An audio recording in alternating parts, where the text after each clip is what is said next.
Hey guys, welcome back to the channel and welcome back to Rock and Roll Religion, where we have a really interesting band for you today. A band I think is criminally underrated and was brought to my attention by Imperitus and a couple of other people. So, first of all, let me bring in my co-host here, our emotional support metalhead, Imperitus. Don't use that term. Do not use that term. How you doing, man? Oh, I'm doing all right. Yeah, this band is, as you put it, criminally underrated, criminally underappreciated, and absolutely fucking amazing. No, they really are. And musically, I think they're really talented. It's just, they just never broke into the mainstream. And I think they could be like on the same level as bands like Overkill, Exodus. Like that, if they just had the exposure, which I don't think they ever did. And the funny thing is, they're like my neck of the woods. Yeah, they're from the East Coast, so they're like literally my neck of the woods, like northern New Jersey, southern New York. Okay, and I think one of them actually owns a recording studio in my area. That's actually pretty awesome. But joining us again, as always, is the world's highest ranked marijuana plant, SgtHerbs. What is up, man? And how's it going, my friend? Definitely an accurate description. It's going pretty good, pretty good. Glad to be here back with you guys again. Thanks for having me on, as always. Always, man. Yeah, definitely excited to talk about these guys. And I would agree with Imperitus as being criminally underrated. They're a great band, and I'm surprised I hadn't heard of them before. Like, how much? Yeah, like when Curtis and me first started talking, and he was just like, "Oh yeah, Demolition Hammer is a great band." And I'm like, and then I kept, putting it off, and then I finally started listening to him. And goddamn, yeah, you guys are actually really great. It's good. It's good stuff. Yeah. And also joining us today is our anti-communism robot, the Sentinel. Hail. How's it going, my friend? It's going pretty good, man.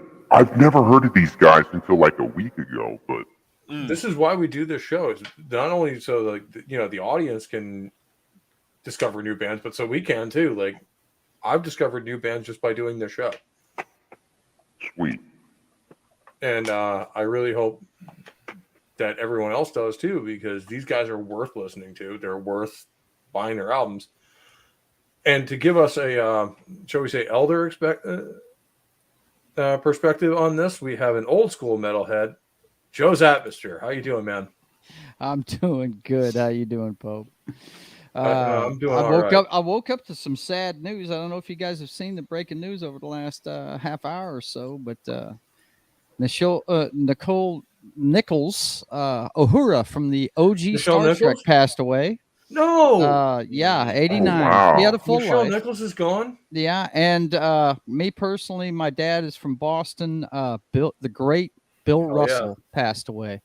The guy that when people tell me Michael Jordan's the greatest ball player of all time, I always tell them, Bill Russell's dead too? He passed away too. Yep. Oh, he was 88. Whenever people tell me Michael Jordan's the greatest, I always tell them three things. I said, look, did they Bill Russell literally has more championship rings than he has fingers. Right. He has 11. I said, when Jordan wins 11 championships in 13 years, you get back to me. Okay. Mm-hmm. I said, number 2, when they change the rules of the game for him, you let me know, because whenever him and a guy named Wilt Chamberlain started playing basketball, the reason why they call the top of that circle, the foul lines on, they call it the top of the key, is because the lane used to look like a key. It was much thinner, but when those guys entered the game, they widened it out to the edges of the circle because they couldn't let those guys stay in the middle. Nobody could make a shot. Okay. I've actually met Bill Russell. He's a great guy too. And the last one I always tell them, and they half of them think I'm lying when I say this. I said, whenever Michael Jordan coaches his team to a championship while he's playing on the team, when he's the head coach and starting center for the team, you let me know. Yep. He's the only guy that's ever coached is great. Larry and Bird played great, but in a championship game and won it. Bill Russell is. Yeah, there's a reason why they had him carrying around the NBA championship everywhere. He's the guy that always presented it because, Jerry West is the symbol of the NBA on the association's logo, but nobody embodies it more than Bill Russell. He was a great guy. Bill Russell, Wilt Chamberlain, and Michael Jordan are the three, and I'll put Larry Bird in there as well. Oh yeah, Larry Bird was because even guys like Magic Johnson and Michael Jordan describe Larry Bird as a fucking problem. Mm-hmm. Oh yeah, all the greats were like, "Wow, he just get in your head, man." But anyway, let's get back to the subject at hand. I want to learn about this band you guys are all raving about. So tell me about absolutely, man. Like, if you're an old school thrash fan, these guys are for you. And yes, Lord Bathmat always approaches. Yes, Bathmat. That cracks me up, man. I don't know the inside joke. I cannot wait for that to become a meme on this channel. Is Lord Bathmat. I will literally put a Pope hat on a bath mat and fucking make a picture of it. But anyway, bringing in my usual. Oh, actually, shit. No, there we go. My usual intro, and then the album art on this, as always, is fucking awesome. Wow. Tortured existence, huh? Mm-hmm. Wow. And you know what? This is one of those borderline thrash and death metal records. Actually, the first time I heard them, they sounded more death metal than actually thrash metal, and it wasn't until I started hearing the singing, I was like, "Oh no, this is more thrash." Yeah, it's very reminiscent of Slayer and Sodom. Yeah. That's the thought that I got listening to this album, and it's not like they're ripping off either of those bands. No, but they just can sound tell they're similar. influenced by them, but they kind of combine that sound in their own way. Oh yeah, and it sounds great too. Especially that rapid fire fucking delivery on it, especially the beginning track of this album, 44 Caliber Brain Surgery. It has that very sharp, very aggressive tone to his voice. And it's a very thrash album. And you can hear just the aggression, not only the instrumentation, but the vocals as well. That even the backup vocals, they're cutting their words off very, very fast, and so they can almost like rap, where they're fucking firing lyrics at you. Yeah. And that's there are some thrash bands that will sing faster like that, but these guys, they're definitely unique in that sense, I would say, almost, because it's not something I've heard before. No, it's an interesting take and a later take on thrash metal, and Sentinel's not wrong when he goes, all the time I spend on Twitter. You're not wrong. Twitter is torture. Also, A2, welcome to the channel. I don't know that I've actually seen you in the chat before. So A2, what's up? Welcome to the channel, and thanks for coming. But yeah, this first album from them is, I'd say, a continuation of what bands like Slayer and Sodom were doing in the 80s. Yeah. And they're just kind of building on that. And this was 1990, right? That this album came out? Imperitus is the expert on these guys. I don't know exactly. It was either 1990 or 1991. It was 90. It was 90? Okay. Yeah. So this was coming out at the same time that albums like Rust in Peace and Painkiller are cranking out the fucking speakers. And going back to Imperitus, what you were saying with how they're criminally underrated and just didn't get a whole lot of exposure, I kind of wonder if because of bands like Megadeth coming out with their album like Rust in Peace, it kind of just outshined these guys in a sense. I mean, I was barely if I remember born in correctly, 90s, so. I was in high school when this album came out. If I recall correctly, they were on. I want to say they were on Century Media Records. Okay, yeah. And at the time, they were not a big label at all. No, they were Right. So to say, yeah, Megadeth outshined them, obviously. Yeah. Yeah, You I know, mean, Megadeth and Judas Priest both dropped an album in that year. I think Slayer did too with Seasons in the Abyss. Oh, yeah, you're right. That was 1990. Yep.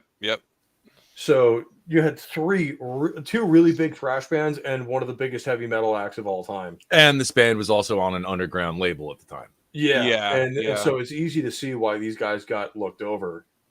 I mean, the way I discovered them was a buddy of mine at the time who had a habit of just buying metal albums because he liked the album art. Hang on, guys. I got to go real quick. I'll be right back. And he bought this and I checked it out. I was like, yeah, this is awesome. Yeah. It's pretty sick, dude. It's funny too because I listened to the albums like out of order. This was the most recent one I listened to, and I'm like, oh man, the album art is great. Like it does kind of remind me a little bit of like some of the Cannibal Corpse art, but it's also like I wouldn't say as I wouldn't say Cannibal Corpse. I'd go more along the lines of like Autopsy. Or some of the other death metal acts. Cannibal definitely has a very distinct art style for their album covers. They're pretty grotesque, yeah. It's not even I wouldn't even go in that route. I was just saying like the actual art style itself. Okay, yeah. No, that makes sense for sure. But yeah. The artwork has a kind of a tongue-in-cheekness to it. It almost looks like, so I was thinking Toxic Avenger when I first saw it. That's exactly what I thought, Sentinel. That's exactly what I pictured. Yeah. So I was like, okay, this makes sense. It's a decaying body, in flames, tortured, but it also looks funny in a way. I think it's just the more cartoonish. Yeah, that's the word. Yeah, it is kind of cartoony. Yeah. Nowadays we're used to seeing album art. Even at the time, we were used to seeing album art that was a bit more detailed. Not that this isn't detailed, but I'm talking detailed. Yeah. I mean, because case in point, 4 years later, Emperor releases Into the Night Side Eclipse, and if you look at that full album art spread, you're like, Jesus Christ! There's some pretty insane shit going on that album cover. Yeah, there is. And the picture I used last night for the review was the full art, and I'm like, huh? Can you ever notice that on YouTube? Dude, I've done it. Night Side Eclipse. I got to check out this album art because there might be some shit that YouTube doesn't like visually represented on that album. No, there's nothing on that album cover that's I don't know. The album cover, there's nothing. I didn't get in trouble for Opus Nocturne. No, that's fair. And there's some stuff on that album art. There's some titties hanging out. Which is also why I wear this Enforcer shirt and not my older one that literally has a vampire broad getting crucified naked. It's still better than a couple of Marduk shirts I have. Yep. Because I don't want to get this channel demonetized. Well, before we're even monetized anyway. Shoot, I'd have this hanging up on my wall. Yeah. The Emperor one. Oh, dude, it's great art. Yeah. And it looks really good. I think the guy who did that art did a lot of other black metal album arts. Okay. At the time, I want to say he also did like Somberlane and Storm of the Light's Bane by Dissection. Some of the later Bathory album covers are fucking awesome too. Okay. Where they kind of went away from the more abstract stuff like the first three, and then really kind of focused in on the Viking metal stuff that they were doing at the time. And it was literally just really, really solid artwork. For the most part, there's a couple that I'm not a huge fan of. But those of you who want to see me and Imperitus' opinion, at least on Bathory, can go back and watch the stream we did on them already. Which we're heading into the end of the first wave of black metal. I think the only one we have left to do is Celtic Frost. Right, Imperitus? That's a cool name for a band. Well, they started out as a band named Hellhammer. Another Hammer band? Imagine that. Yep. And then they reformed as Celtic Frost with some new members. Celtic Frost, I've heard that. I've and heard you then guys mention. reformed again recently is Triptychon. That's right. Yeah, Okay. shit, they did reform as Triptychon. That's pretty much Tom Warrior from Celtic Frost and a new band. Yeah. But that's the last band I think we have to do in our first wave of black metal kind of series, is because we've done Venom, we've done Bathory, we've done Sodom, even though the stream got taken down, and we'll have to do that again. Did that one get taken down? Yes, it did. What did you do? What did you do? I know why it got taken down. It got copyright claimed. Someone decided they were going to play a Monty Python skit. See, that's the bad thing about doing these music shows. You can't really show the stuff. You know, that's one of the things I hate most is like I want to play some of this shit for you guys, right? You know, that's what you'd want to do. Who's going to have a problem with it, and who's going to just take the entire stream down? There is a shoot, I forget the name of him now, but there's a really well-known like music producer who does videos on music instruction. Like he talks about music theory and like how songs are put together, and he has a series called What Makes a Song Great. And he has gotten almost every single not stream, but like every single video he's done has been demonetized, as well as numerous copyright claims. Because he won't even play that long of the song, but he'll sit there on his keyboard or on his guitar playing a riff from the song, like explaining what makes it great, or he'll play clips from the song, and he gets copyright struck for it constantly. And he's record labels these days aren't complaints. making money, so they're gonna fuck over anybody they can to make that money. And they go to YouTube, and it's Which literally is why I'm not going to give them an excuse to come after us. Yeah, they literally just have people that sit at the record label watching YouTube all day long. I mean, with my album reviews, you don't think I want to play a clip of certain songs, right? You know better than to. Yeah. There's I also don't know how to. Well, there's I could. I know how to do it through OBS and stuff like that, but if you play more than like 5-10 seconds, you're probably going to get struck.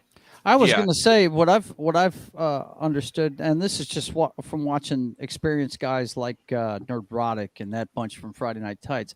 They'll show a trailer, but they'll run it for about, like you said, 5 or 10 seconds, and then they always pause. And that's talk easier. About it for a that's minute. easier to do with video than it is music. Right, but with music, how are you going to get anything out of 5 or 10 seconds? I mean, you're not even going to get in a lot of songs, you're not even going to get the full riff out of it. You won't even get a verse. No. I mean, it's like there are riffs on a lot of songs that last longer than 10 seconds. So you actually complete the pattern. So this guy, Rick Beato, that's who the name is. He's done exactly that. Like the whole fair use thing, right? With music, still gets copyright struck. Like how bad you might think like Warner Brothers or Marvel or Disney is with their copyrights, music labels are 1,000 times worse. Surprisingly, Disney and Marvel aren't really that bad about it. Yeah, it's Warner Brothers, on the other hand, is pretty shitty. Yeah. Well, I don't know about that. I did a thing. I'm fixing to do my 4 o'clock Central Draw on the Privateer, my comic book one, and the weekend of the Comic-Con. Me and I've brought a buddy into that stream just because I get lost in the drawing every once in a while, right? And just to have somebody to talk while I'm drawing, and we went over some of the Comic-Con trailers, and they. Marvel and Warner was the only one that didn't get me. It was Marvel and Amazon was the only one that didn't get me. Warner and Marvel both hit me, which is weird because fucking hilarious. Because I mean, especially me being a Warhammer 40K fan, all the fan animations like Astartes gone that happened like 2-3 years ago. Do you have any idea how many tens of thousands of people that got into the hobby? And like that got them into 40K. Yeah.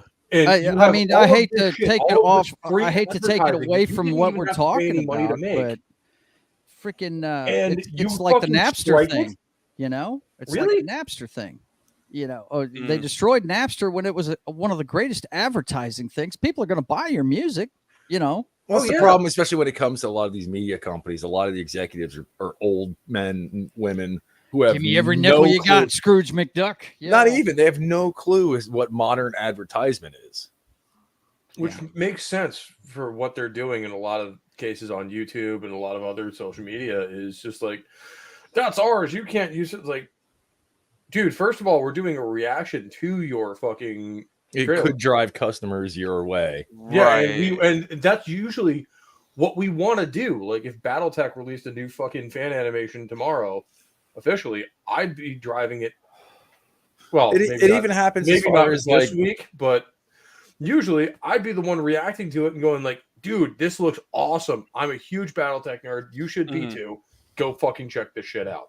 Well, here's the thing too. It even happens in video game related music. Nintendo has a shit fit anytime anybody uses their music for anything at all. Yeah. Nintendo has a shit fit anytime streamers use their gameplay. Sometimes. They've backed off of that in recent years. But more recently they have, But they're still shitty about when it comes to their games musics. Yeah.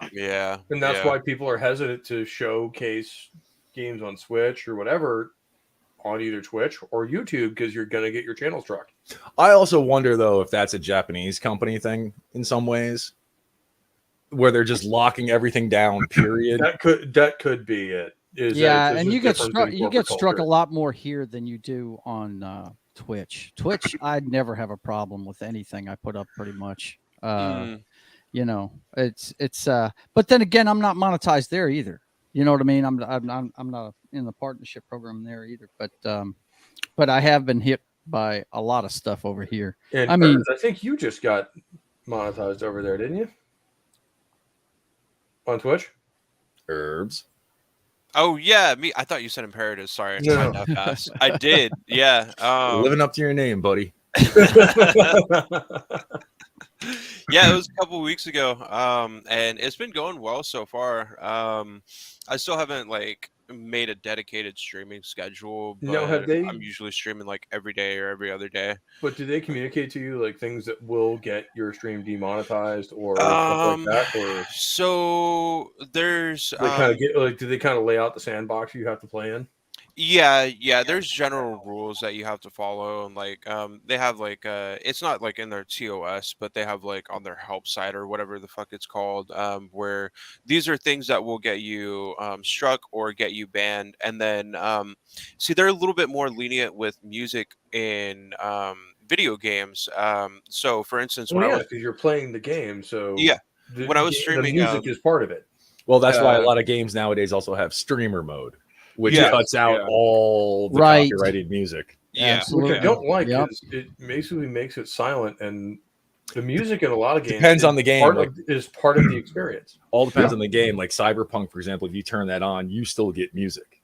It's just copyright-free music that they made specifically for that. And that's a smart way to do it, I think. It's on the company to really put that extra foot forward because they know streamers want to stream the game. Not every company is going to do that. They may other companies might have a streamer mode that will just turn off the copyrighted music.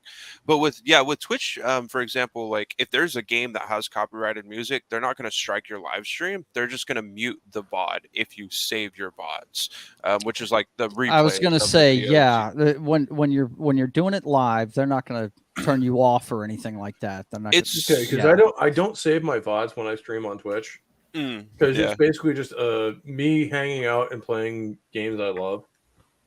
I'm fixing to start tonight. I'm going to start doing all my video games. I do video game streaming from midnight to 3 tonight and Tuesday, and I've been doing it on Twitch, but I'm going to start doing it here just to build up hours over here. There you go. That's what Brahma Bull's doing. Yeah. Twitch he gave me the idea. That's completely why I'm doing it. So listen, guys, I hate to do this to you, but I told Pope before I came on that I have a busy day. So no, I knew you weren't going to be able to be on here, but right. For long, I've got my. Thank you for showing up, man. Oh, no problem, man. I got my my stuff behind me to do at 4:00. Me and Justifier Jim are getting together, and I've got my 100 subscriber celebration before Culture's show tonight at 8:30. You hit 100 too? A couple weeks ago, Nick Weiser had me on and got me over 100. I started that stream a couple weeks ago dude. at 89, and he got me over to 104 that night.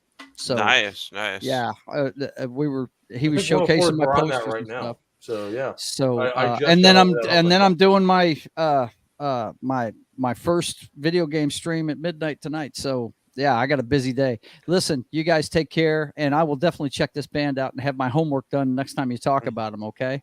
Absolutely, Pope, man. as always, it's good to see you. The rest of you guys, it's great to see you, and I'll be lurking until I start my new one. Okay. You guys be good. Yeah. Catch you later, man. Good to see you, man. Yep. But no, this first album, I think it has a little bit of a black metal influence because of that lo-fi production. Yeah, I'd agree. This one and I think it's the second one. That's the crap. I'm forgetting the song names already. But I know it has it's got the one. It's the one that has like all the skulls. It's got that like gray color on the background. Epidemic of Violence. Epidemic of Violence. Violence, which is this for. Yeah. This one's a really good one too. But yeah, the first two are both really good. Yeah, the production. I think the first album, if I can go back to it, this album, the first two tracks I think are the best on the record with 44 caliber brain surgery and Neanderthal. Yep. Like just because of that fucking rhythm, and a lot of bands will like come in slowly and then build up to what they actually the blast beat and stuff like that. These guys just came straight in on it. Oh yeah. Which I think is great. Yeah, there's definitely some death metal sounds in here, but the first two I hear a lot of thrash for sure. Well, it's evolved out of thrash. So. It's a nice little hybrid between thrash and death metal. Yeah, and it makes sense too because death kind of evolved out of thrash metal. So it's going to share some of that same DNA. Yeah. Oh yeah. It's a natural progression to kind of mix elements between the two. Mm-hmm. Absolutely. Yeah. Especially in the late 80s, early 90s, and this came out in 1990, so it's right in the middle of there, where death metal was kind of taking off with guys like Cannibal Corpse and Napalm Death. Well, Napalm Death's been around since the 70s. Have they been around that long? They were part of the anarcho-punk scene in the UK. Yeah, but they were punk at that point. They were still around. I always get them mixed up. I always get Celtic Frost and Napalm Death mixed up. How? Are they both from England? No. Oh, all right.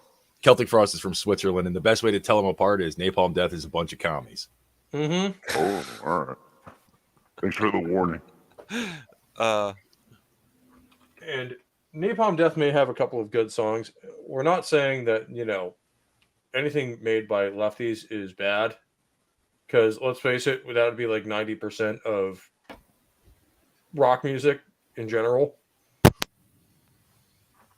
I mean, Imperitus might say that, but I'm not going to. Because I'll say this. The more extreme metal genres, Imperitus, you can back me up on this. It's an acquired taste. And I think I got the right people to lead me into that. And I started from the beginning of where it kind of started with Venom, Bathory, Sodom, that kind of thing, and then led me into things like Mayhem, Emperor, Burzum, that kind of stuff, which is the second wave of black metal, which is something we are going to be getting into on this channel.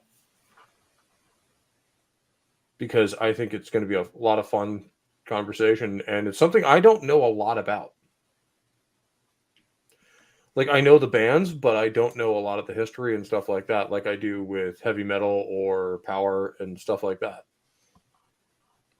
So I would agree with you. I'm a little bit less knowledgeable on black metal. I've always been more into like the death metal, thrash, and then getting into like technical death metal as well as I got older. black metal is something that I've always liked it. I just have not got heavy into it. I think it was something I needed to get some context for before I really got the sound. Okay, yeah. And I was saying this to Imperitus a couple of weeks ago, is I've never seen a death metal band live. And a lot of bands I wasn't a huge fan of until I saw them live. Because it kind of, the live sound kind of makes it make sense. I would agree with that. I saw Black Dahlia Murder, and hey, there you go. That's great live show. One of the, I mean, I've always liked Ghost, but once I saw them live, it took me to a whole nother level with them. Oh yeah. That's something I still need to get into is Ghost. Cannibal Corpse is absolutely fantastic live. I gotta see them. I gotta check that off the book. I really do, and you know what? I may need to go see them live in order to get that whole sound. Because they're loud, they still sound good, and they're entertaining. Like Corpse Grinder is a funny motherfucker. I know. Okay, right? yeah. That goes a long way. It goes a lot further than people think. Like the last time I saw them, they were taking a break between a song. He picks up a bottle of water, uncaps it, turns around and throws the fucking cap at his drummer on stage, just not caring. He started. I wish I could name the song, but YouTube would not be happy. Yeah, but he really got into start getting into lyrics or songs that we just can't even utter. Like a couple of Marduk songs that we've mentioned before, that we hinted at before. We might be able to rhyme them to sort of give them the idea. No, not even that with some of these Marduk tracks. Yeah. Unless you like the sound of something like Christ graping black metal. which is a track. Yeah. And also that is an actual song title. Oh man. Sentinel, if you ever hear me talk about making people stop doing what they're doing. From an album by Marduk that I actually just checked last night is no longer available on Spotify. Really? I'm not surprised by that. Buy physical copies. Well, that could be any reason, though. But that could be for anything, Pope. That could be a label dispute. Yeah, I mean, there's a lot of stuff from bands like Motorhead, too, that are not available on Spotify that are actual official Motorhead records. Yeah, so that could be a label thing more so than a censorship thing. Yeah, but it's one of those things that still, it's just like, it's kind of funny that the Division Marduk is the one that they singled out, even though Warsaw is still on there. A lot of Marduk stuff is still on there. So I don't know that it's a dispute between the band and the label. It's probably. Well, I don't even know what label Marduk's on these days because their old label Osmos is gone. As far as as far as I know, their original label is defunct. Yeah, I think I could be wrong though. I don't know. Like, I don't really keep up anymore. The only thing I know these days is almost everybody's on fucking Napalm Records. Yeah, either Napalm or Nuclear Blast. I mean, Nuclear Blast. Yep. Nuclear Blast has always been relatively big for a metal label, but to see Napalm get to be as big as they are now is a little shocking. And some of the bands that Napalm has been signing in the last 5 or 6 years is interesting because it's much more symphonic and power metal than it used to be. Bands like Xandria, Delane, stuff like that, where I've actually seen Delane live. I actually really enjoy their music, but it's not one of those things that Napalm Records used to. No, the first two bands that I'm familiar with them signing were Abigor and Summoning. Yeah, as hard as it gets. Completely unfiltered black metal and then Tolkien inspired black metal. Yeah. Which, some of the Tolkien inspired metal stuff, whether it be black metal or power metal, it's funny that those kind of filter out into those two categories. Bands like Blind Guardian have done, Twilight and Middle Earth. Well, Summoning's done nothing but Tolkien. Every single one of their albums. And they been around since before the Jackson movies. Yep, and oh wow, I'll have to check these guys out. Blind Guardian did Twilight and Middle Earth in 92? 1988. Oh, all right. Something like that. It was either 88 or 89. I would just watch out for Summoning's first album, Lugbers, because it sucks. Okay. Does it? Yeah, their drummers. The drummer they had was fucking terrible. Oh no. Just fucking terrible. But Woodburrs is an actual like. It just sounds like a typical, made up metal name until you read Tolkien and it's like, no, this is one of the fucking Uruk-hai. One of the captains of the Uruk-hai. Well, that's where. Then their second album was Minas Morgul. Minas Morgul, yeah. Yeah. Which, for those of you who are not Tolkien nerds, is what was Minas Ithil before the forces of Mordor took it over and became basically a city of the dead. That's actually what that means. Is Minas Morgul is city of the dead. So, that's fucking morbid. Yeah, well, it's kind of typical for all of that. Well, yeah. Mm-hmm. But I still think it's funny where, everyone's just like, oh, yeah, Tolkien's such an inspiring thing. Yeah, half of it is, and the other half is really not. Mm-hmm. I'm waiting for a band to come out named Morgoth. That's already been done. Has it? Yep. I have never heard them, but I will look. They were okay. Morgoth sounds familiar. Morgoth is the name Feanor gave to Melkor. Oh, the evil, basically Sauron's boss. Okay, yeah. In the Silmarillion. Mm. And yeah, we're getting down into that kind of weedy territory where we're talking about the Silmarillion here. Yeah, that's one I've yet to read. I've read the main books, but I haven't read. I would heavily recommend you read it, even if just as a kind of primer to orientate you on why things are the way they are going into the Third Age. Okay. And you also learn a lot about characters like Galadriel, in that she is one of the oldest characters in that entire setting. She was born in the West.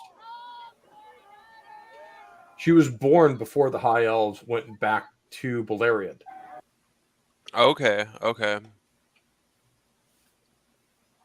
So that already blows the narrative they're trying to tell you about Galadriel being younger and stuff like that. In the Rings of Power show, out of the fucking water. Yeah. It's just not a thing. Yeah. But moving on from their first album, which I really do enjoy the entire thing. I don't think there's anything on here that is really that different from everything else. I think it's just a really solid piece as itself.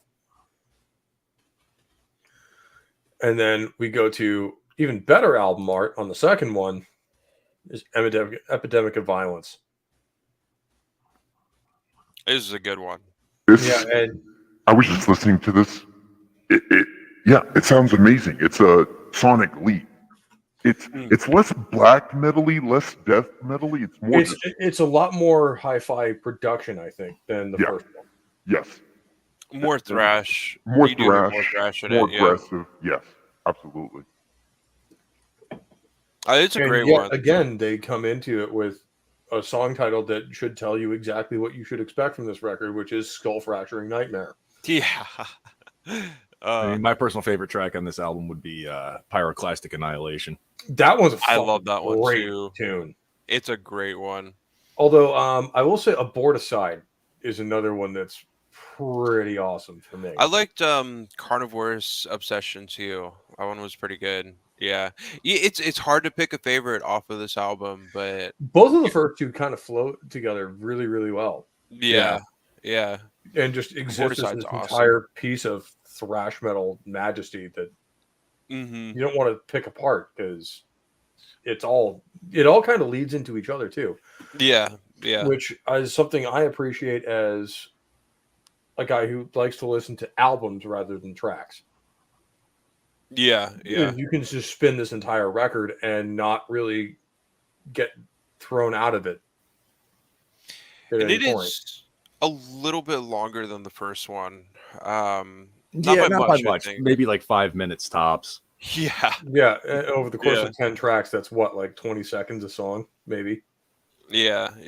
And I mean, I don't know if it's like an evolution as far as like the songwriting, but they really did zone in their sound. It's just, I think they had a better and much more technically advanced producer for this record. Yeah, you can definitely hear that for sure. Because it still sounds like the same Demolition Hammer with the first album, but just like more aggressive thrash. But yeah, that's why it surprises me with their most recent album. Totally different sound. But yeah, it is a very different sound and almost a different style of metal too. Where we go into Time Bomb. Yeah. Where they almost sound like Fear Factory. It's more death metal-ish. Oh, that came out in 94, so that stands to reason. Death and industrial. Oh, and just for the record, these guys are from the Bronx. So they're New Yorkers too. They're New York City, yeah. Okay. It makes sense, yeah. So there's a little bit of New York hardcore in there, I'm sure, as well. New York hardcore and probably Anthrax and some of their earlier stuff. Mm-hmm. I could hear the sort of like hardcore punk sound throughout the like different albums. This one though, not as much. This is more industrial. Yeah. Like bands like Fear, like I said, some of the early Fear Factory stuff. Yeah. And this is that kind of period in time. I don't know who influenced who, but they were both doing stuff at the time. Well, you know who else these guys influenced, as I found out a few years back when I saw them? Warbringer. That does not surprise me at all. I haven't heard how Warbringer sounds. Warbringer is amazing neo thrash. Okay. They're really fucking good. And the first time I saw them, one of their guitarists was actually wearing a Demolition Hammer t-shirt. Nice. Okay. Nice. Yeah, those guys are, as far as the new wave of thrash, like the top bands, in my opinion, are Havoc. Havoc's pretty good. Toxic Holocaust. Them I haven't heard yet. And Warbringer. Toxic Holocaust is more like old school first wave black metal thrash. Okay. So more like, Venom or Bathory. More like Sodom. Okay. So more like Sodom and more like Demolition Hammer in that they had that harsher vocal. Yeah. And that really pounding blast beat. Yeah, there's definitely some old Bathory and Toxic Holocaust. They're also an incredible band. Nice. I haven't heard them yet, but I'll have to. Can't go wrong with the name. And Warbringer I have heard of, and I really, really dig them. So going back to the second album, what is I'm curious, like, what does everybody's say least liked track out of Epidemic? Because I know it's a great album, but I'm curious to see if you guys think if there's like any low points with that one. Yeah, there was one that I wasn't really a fan of. I'm looking up the track list now. Yeah, there was a point during the track. I don't remember what the track it was, but it kind of slowed down a bit and kind of got a little bit off the track of what the rest of this album was. And I wasn't a big fan of that. Yeah, the two tracks I was never really a huge fan of on Tortured Existence were either Neanderthal or Hydrophobia. Neanderthal. Okay. Well, that's the first record. How about first record? Epidemic of Violence? Well, he specifically mentioned Tortured Existence. Well, no, he said the second record. Epidemic. Oh, on Epidemic? Although I would agree with Neanderthals. Probably. I liked Neanderthal for what it was, but it was a much more standard track. Yeah. I'm not really a huge fan of Envenomed. Yeah. That's the same one that I was thinking too. Yeah, that's funny. It just seems like they're I don't know exactly how to put it. Like it's like almost a filler track. I don't know if that's would be the right way to put it, but like it's just all the other songs that we have, like and like the tracks that are right before it, Pyroclastic, Annihilation, and then after that is the I think it's the title track is Epidemic. No, it's Carnivorous Obsession. Like those two tracks are just like higher up there for me on the album. Then Venom was just kind of like I could skip this one. Like I could still listen to it, but I could also skip it. And for me, at least, like their first tracks on these records are They're both fucking fantastic. Yeah, they're absolute bangers for sure. Whether it be 44 caliber brain surgery or skull fracturing nightmare. Yeah, it just like lets you know what you're about to get into, and that is just a fucking thrash fest. Yeah, that is going to give you whiplash. Yeah, that's just why, like, when you stack these two up against Time Bomb, and then you have songs like, what was it? That's right before Time Bomb, Mongoloid. I'm just like, what? Yeah, it does kind of like, it seems like a very weird evolution.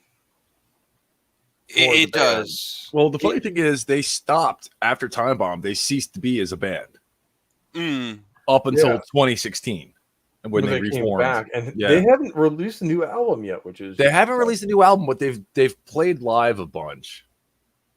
Interesting. I'm kind of wondering if maybe like the band itself had some sort of like, you know, they're great with their first two albums, but after, you know, all the time spent in writing and touring, if they just kind of had some like disagreement. They'd hardly be the first band to have some internal issues that broke the band up, and then they figured it out 10 years later, and then they get back together. Yeah, that's definitely something that happens a lot. But no, these first two albums are fantastic. It's like, it's nothing that Time Bomb. I'm not saying that Time Bomb is not a good album either. Exactly, it's just very different. Yeah. It's not the thrash sound that they put out. No, it was a lot more, like I said, more industrial / death metal. Yeah, a lot of bands were doing the industrial thing in the mid '90s.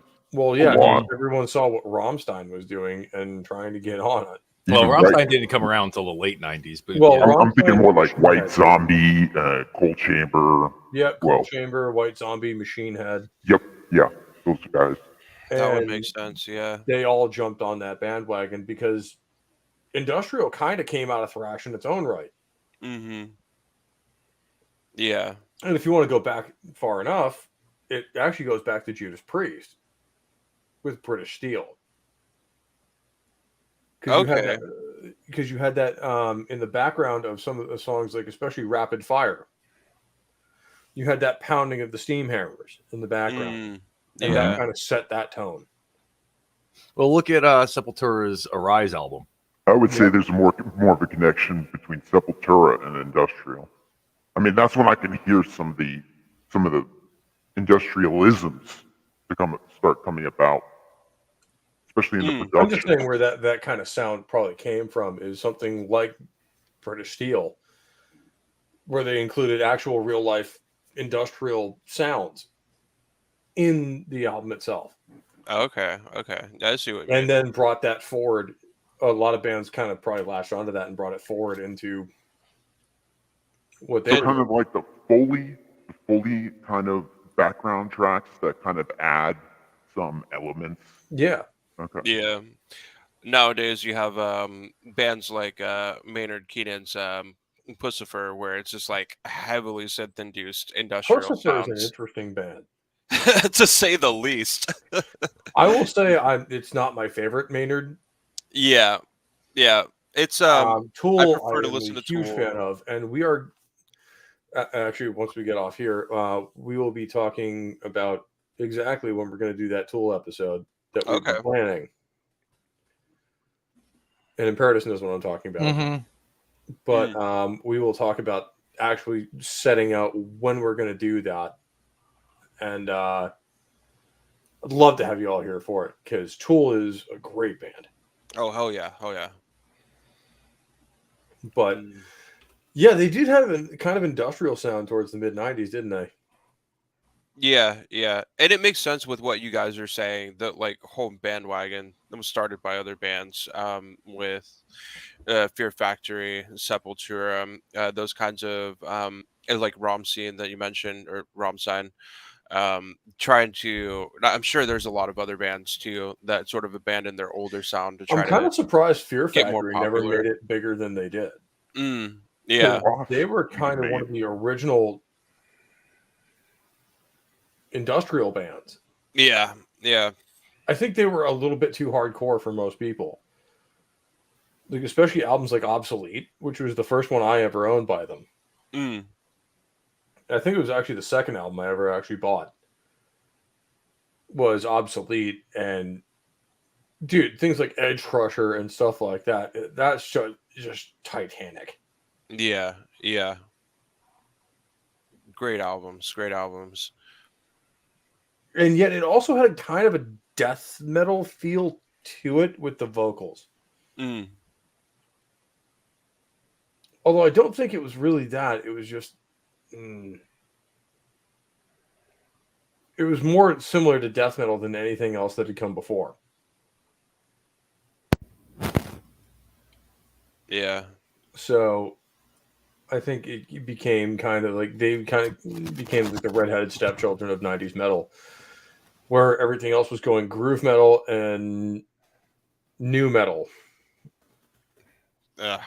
With things like, Pantera, Gojira, and then Korn, Disturbed, all the other ones. Yeah. Which that's not saying I don't like those bands. I like some of the stuff a lot.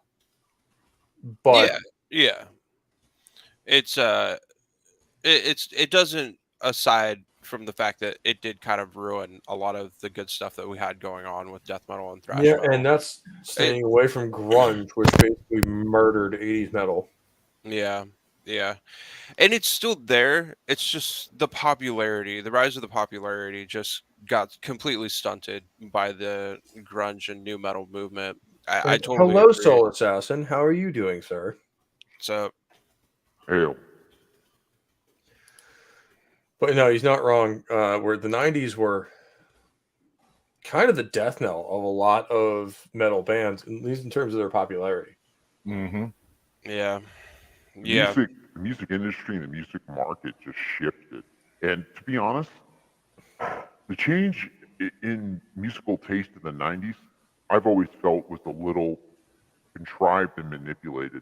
It absolutely was. I think MTV me and Imperitus and on one of our first streams together talked about that, where these guys, or a lot of the 80s metal artists, had been around about 5 or 6 years, which is about the length of their contract. And so the record companies would now have to pay these guys a lot to keep them on side. So instead, they kind of ginned up the grunge bands who were hungry for it. They had no deal. They were the new thing. And they were willing to get fucked over for a little bit. Exactly. They were willing to fucking sell their soul for a record deal. And that's a time-honored tradition in popular music. Sell your soul, get lots of money. Yeah. And yet you get none of the money because the record label owns it all. Yeah, and no creative control, essentially. At least until you prove that your band idea is financially viable. Yeah. Like, you saw that with Disturbed, where the first two records, the first one, I think, is the worst of them all. And then they progressively get better. Yeah. Because Dave was exerting more control over the band's sound. And then you had 10,000 Fists. Because, let's face it, The Sickness and Believe are good records to an extent. Like, they're all right, but nobody was really, it wasn't setting the world on fire. It was. You had 10,000 Fists come out, and everyone loved it. from the old school metalheads to the new guys, everyone was like, yes, this is what this should sound like. Yeah. They were being pushed to make radio singles, and the albums themselves just kind of faltered because of that. It happens with a lot of bands. You know, you make like a couple of good songs as your radio singles, they're your hits, and then the rest of the albums are just kind of, or like the rest of the songs on the albums will be kind of meh, or they won't sound anything like those radio hits. One of the exceptions to that rule is an album that we covered previously with Screaming for Vengeance. Yeah, absolutely. Where You've Got Another Thing Coming has been one of Priest's radio hits for the last 40 years. I think it was because they had written that before that time that like labels were really pushing that. I think that was one of those ones that like they latched onto because like, this is catchy, we can do this on the radio, not because they wrote it that way, but that's just how it came out. Yeah, exactly. No, that's the best way to put it. Honestly, the way that album flows, You've Got Another Thing Coming just fits in that record. Yeah. I would say Another Thing Coming is Screaming's Living After Midnight, and they're around the same. They're in the same. I would say it's on a higher level than Living After Midnight, though. In terms of catchiness, and in terms of actual like musical talent displayed, I think You've Got Another Thing Coming is actually a better song than Living After Midnight. Oh, no doubt. I'm not disputing that. What I'm saying is, if you were Another Thing Coming is the logical evolution of Living After Midnight. It's more technical, more musicianship, heavier, but is still radio friendly. Like, I hear the two Priest songs I hear the most on radio is Living After Midnight and fucking Another Thing Coming. Yep. And I think that's a testament. And Heading Out to the Highway of every now and again. I rarely hear Heading Out on the Highway. I actually probably hear what the fuck is this song? And you will occasionally hear Breaking the Law. Yes. Yeah.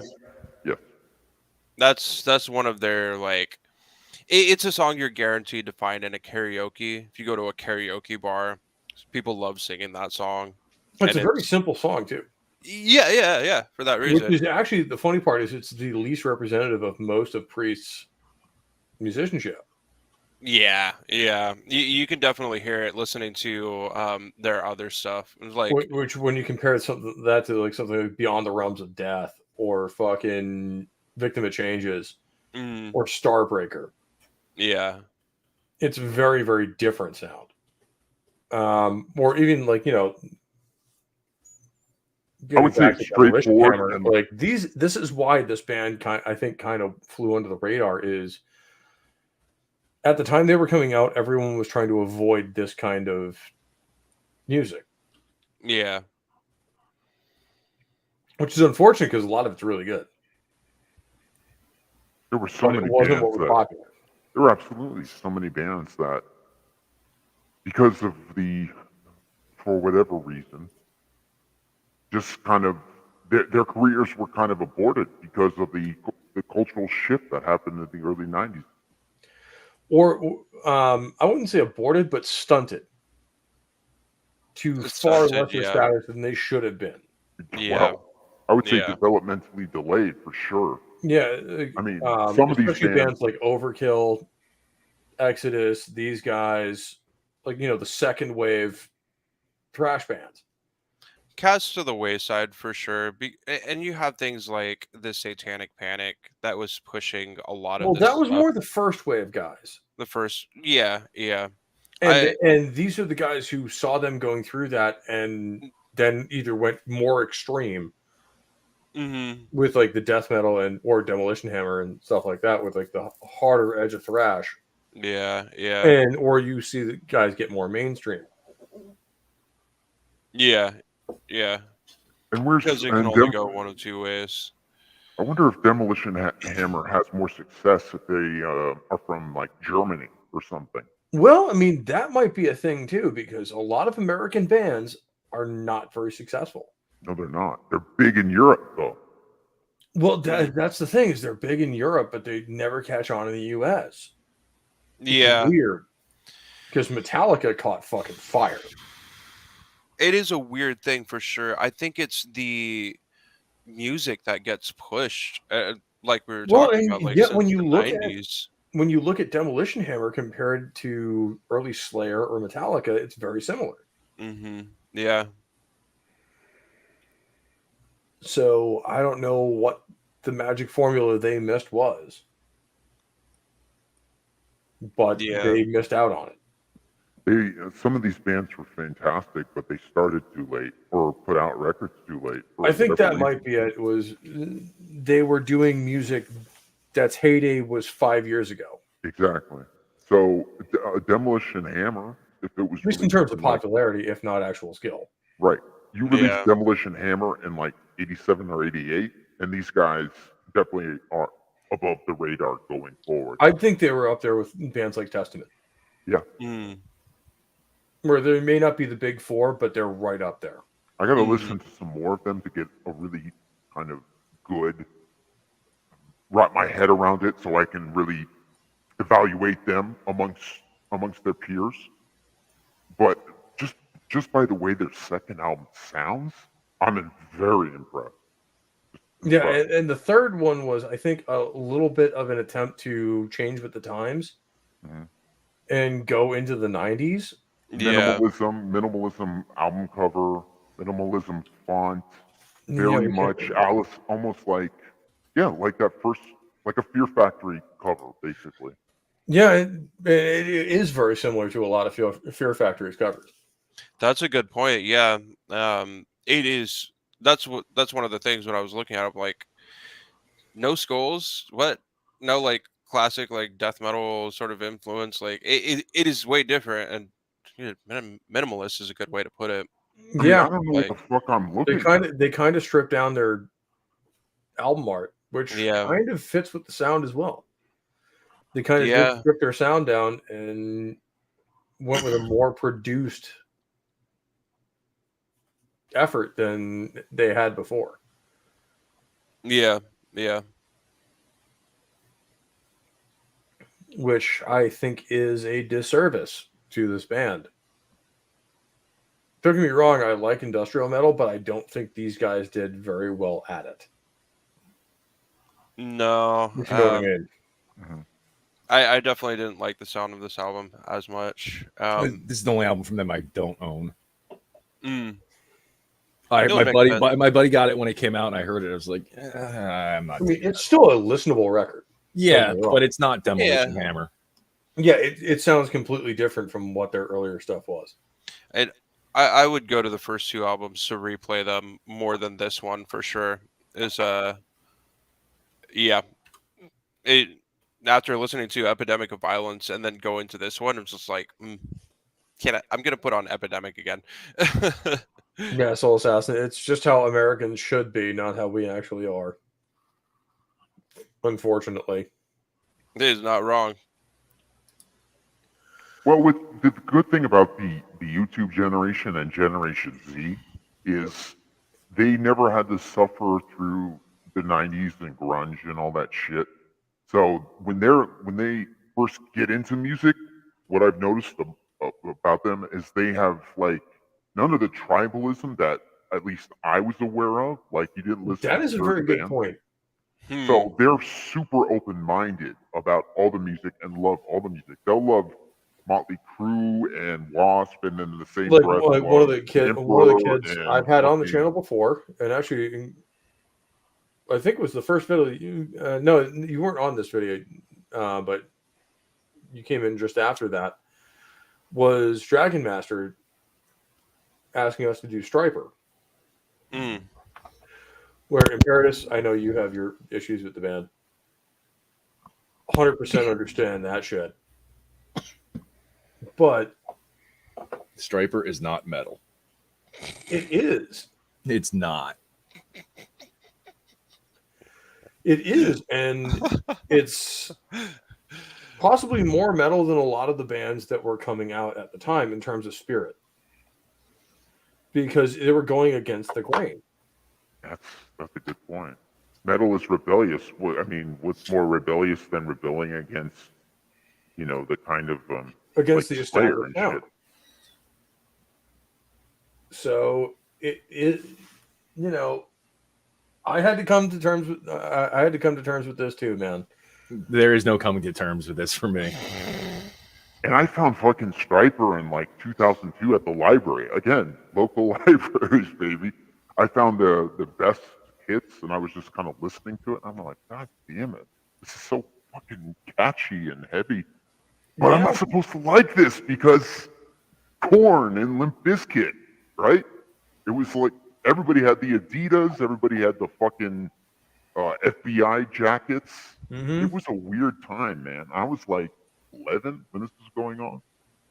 But Adidas and FBI jackets? What? Well, you know how the FBI have jackets that have like FBI on the back of them, right? But they would have their band insignias, like Korn had Korn and the Biscuit had Biscuit and all that shit. Basically. Yeah, windbreakers were in style in the late 90s, much to everyone's shame. Yeah. Like I said, it was fucking weird. I've seen people trying to bring back windbreakers. I'm like, but that's what I'm seeing, and I'm seeing like when this was at its height, when nu metal was at its height, that's when I found traditional heavy metal. That's when I bought my. Well, I mean, that was my gateway into old school metal. I just considered this shit rock music because it's what I grew up with. Was things like Nirvana, the Foo Fighters. Stuff like that. Like, that was rock. Yeah. Or that was current rock. And also, I mean, my parents grew up in the 60s, so I grew up with like things like Led Zeppelin and stuff like that. So I kind of had the best of both worlds. And then I heard the song Blood Brothers by Iron Maiden. Okay. I mean, I already owned Fear Factory's Obsolete and also And Justice for All by Metallica. But I never realized that like that was like heavy metal. Like, these guys are just more extreme rock. And then in 2000, I heard Blood Brothers on the radio and bought Brave New World by Iron Maiden. And that sent me down a whole fucking rabbit hole that turned me into a metalhead. My first introduction would have been Number of the Beast, I believe. That was I heard that just about straight after I heard Brave New World, but Iron Maiden was the band that sent me down that rabbit hole. Okay, yeah. I bet you I know what the third one was. Peace of Mind, right? What's that? After you got Brave New World, and then you went to Number of the Beast, and then right after that you went to Peace of Mind, right? No, I went to Power Slave next. Oh, okay. Power Slave is a good one. I've worn out all of every single Maiden album that I bought, as well as Priest and Metallica. I've worn out and have had to rebuy at some point. Yeah, I started with Killers. Nice. Killers is a fucking fantastic record, man. Well, at least when it comes to Maiden, the first album I heard was Killers. But see, I wouldn't have been born for another 6 years. So, well, when I heard Killers, it's already been out for a few years. I didn't hear it when it first came out. I mean, that came out, 81, 82? Yeah. So, yeah. It took me into the first bands I remember really hearing about that were like, more contemporary stuff were things like Nirvana, Alice in Chains, stuff like that. And you know what? Alice in Chains actually is good. The other grunge bands are terrible. Yes, I completely agree. I've always sung the praises of Alice in Chains. Alice in Chains is kind of their generation's Black Sabbath. I'd agree. Yeah, in a way, they're very blues-based. They're very bluesy. They're very dark. And they're just kind of like... I'd almost say the way they're not heavier than metal bands, but it's kind of that 90s heavy in that. My take on Alice in Chains. My take on Alice in Chains is I think they started as a metal band. They probably did. Because if you look at "We Die Young," that's a metal song. That's not a grunge song. Oh no! Yeah. I mean, Alice. Especially. They almost fit into the doom metal category. A little bit, yeah. A little bit. Okay. The songs like "Down in a Hole" and stuff like that, in that rhythm. Yeah. They're down there with bands like Candlemass. I was just going to say that. Yeah. Which we are going to cover at some point on this channel because I am a massive Candlemass fan. I could give or take them. When I say big fan, I say of their good stuff. I'm just not a huge Doom guy. Yeah, fair enough. There's some bands out there, and like I know Razorfist was talking about, what was that band? Ahab. Yeah. I'm like, what the fuck is this? This is like one beat every 30 seconds. Come on now. Yeah. I would love to listen to stuff like that. When I did my one radio show, the first channel I did it on, internet radio, the guy who followed me up, and I played a lot of black metal, a lot of folk metal, a little bit of death, and a little bit of thrash. He followed it up with funeral doom. Oh no. And he fell asleep during his show more often than not. Uh-oh. I even said to him, I was like, dude, if your own taste in music is putting you to sleep. Yeah, no. No, don't get me wrong. Doom has, especially Candlemass, has some really epic fucking riffs. But that's some of their more power metal stuff. Which we'll go into later, but there is a lot of, especially grunge, that like their riff is just like narcoleptic to me. It's like not to insult Rooster because it is a great song once it gets into it. We're keeping it friendly. We're just clowning, like, you know what I'm saying, like on the block. Like I'm not keeping it friendly. You're mad. You're mad as a motherfucker. That's what I'm saying. You mad as fuck. What the hell is that? Yeah. Who is saying what? What's going on? What was that? Oh shit, that might have been me, my bad.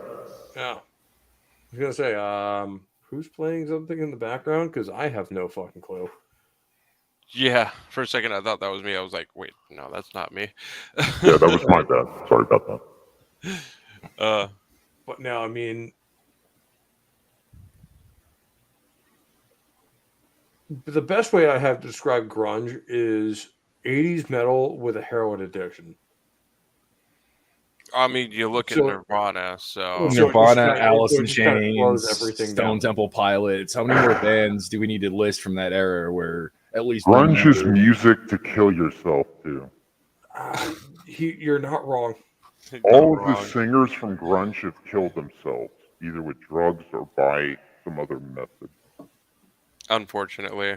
Mm-hmm. More people in grunge have killed themselves than people that have formed depressive black metal bands. Exactly. Motley Crue has tried to kill themselves like hundreds of times throughout the 80s and still never did. And then you've got the grunge bands coming in. I think it's just the attitude and mindset that grunge kind of puts yourself in, because you have to be pretty miserable right back, guys. to write certain songs in grunge, in my opinion. Yeah. I don't know if it was just a sign of the times or what, but I mean, yeah. I don't want to say it's a blight on metal, but it kind of is. It's like it did really destroy its popularity, like Pope was saying. We don't have that so much anymore now, but there's been such an evolution of like what's considered popular metal, and even still to this day, like metal just has not had the popularity that it once enjoyed in like the 80s, late 80s, early 90s. In the States, I would agree with you. Yeah, it'll never be where it was in the 80s. And I thought it could have gotten back there with, the Generation Z and YouTube and the kind of exposure that the music, would then have at that point, where you could click on, an album, listen to it all the way through. And it could have been somebody you've never heard of, in the 80s who faded away in the 90s, but released a couple classic albums that you never heard of. I was listening to this one Christian death metal band for the first time called Believer, and I was just blown away by it. And I'd never heard of it. Yeah, no, a lot of the metal bands that I listen to are the labels that they're on are not major labels by any stretch of the means. It's not like freaking Atlantic Records. Just can't get that. It's like bands like that came out in the early 90s, like Bolt Thrower. Yeah. Where everyone in the scene knows who they are, and they're fucking phenomenal. Yeah. But it's so contained. They never get out of that little niche they're in. Yeah, unfortunately. Again, Bolt Thrower is a band I never heard of until I got on YouTube maybe 5 years ago. And a lot of their shit is 40K related. Yeah. Bolt Thrower is a good band. I like them. Especially the song Anti-Tank. I love that fucking riff.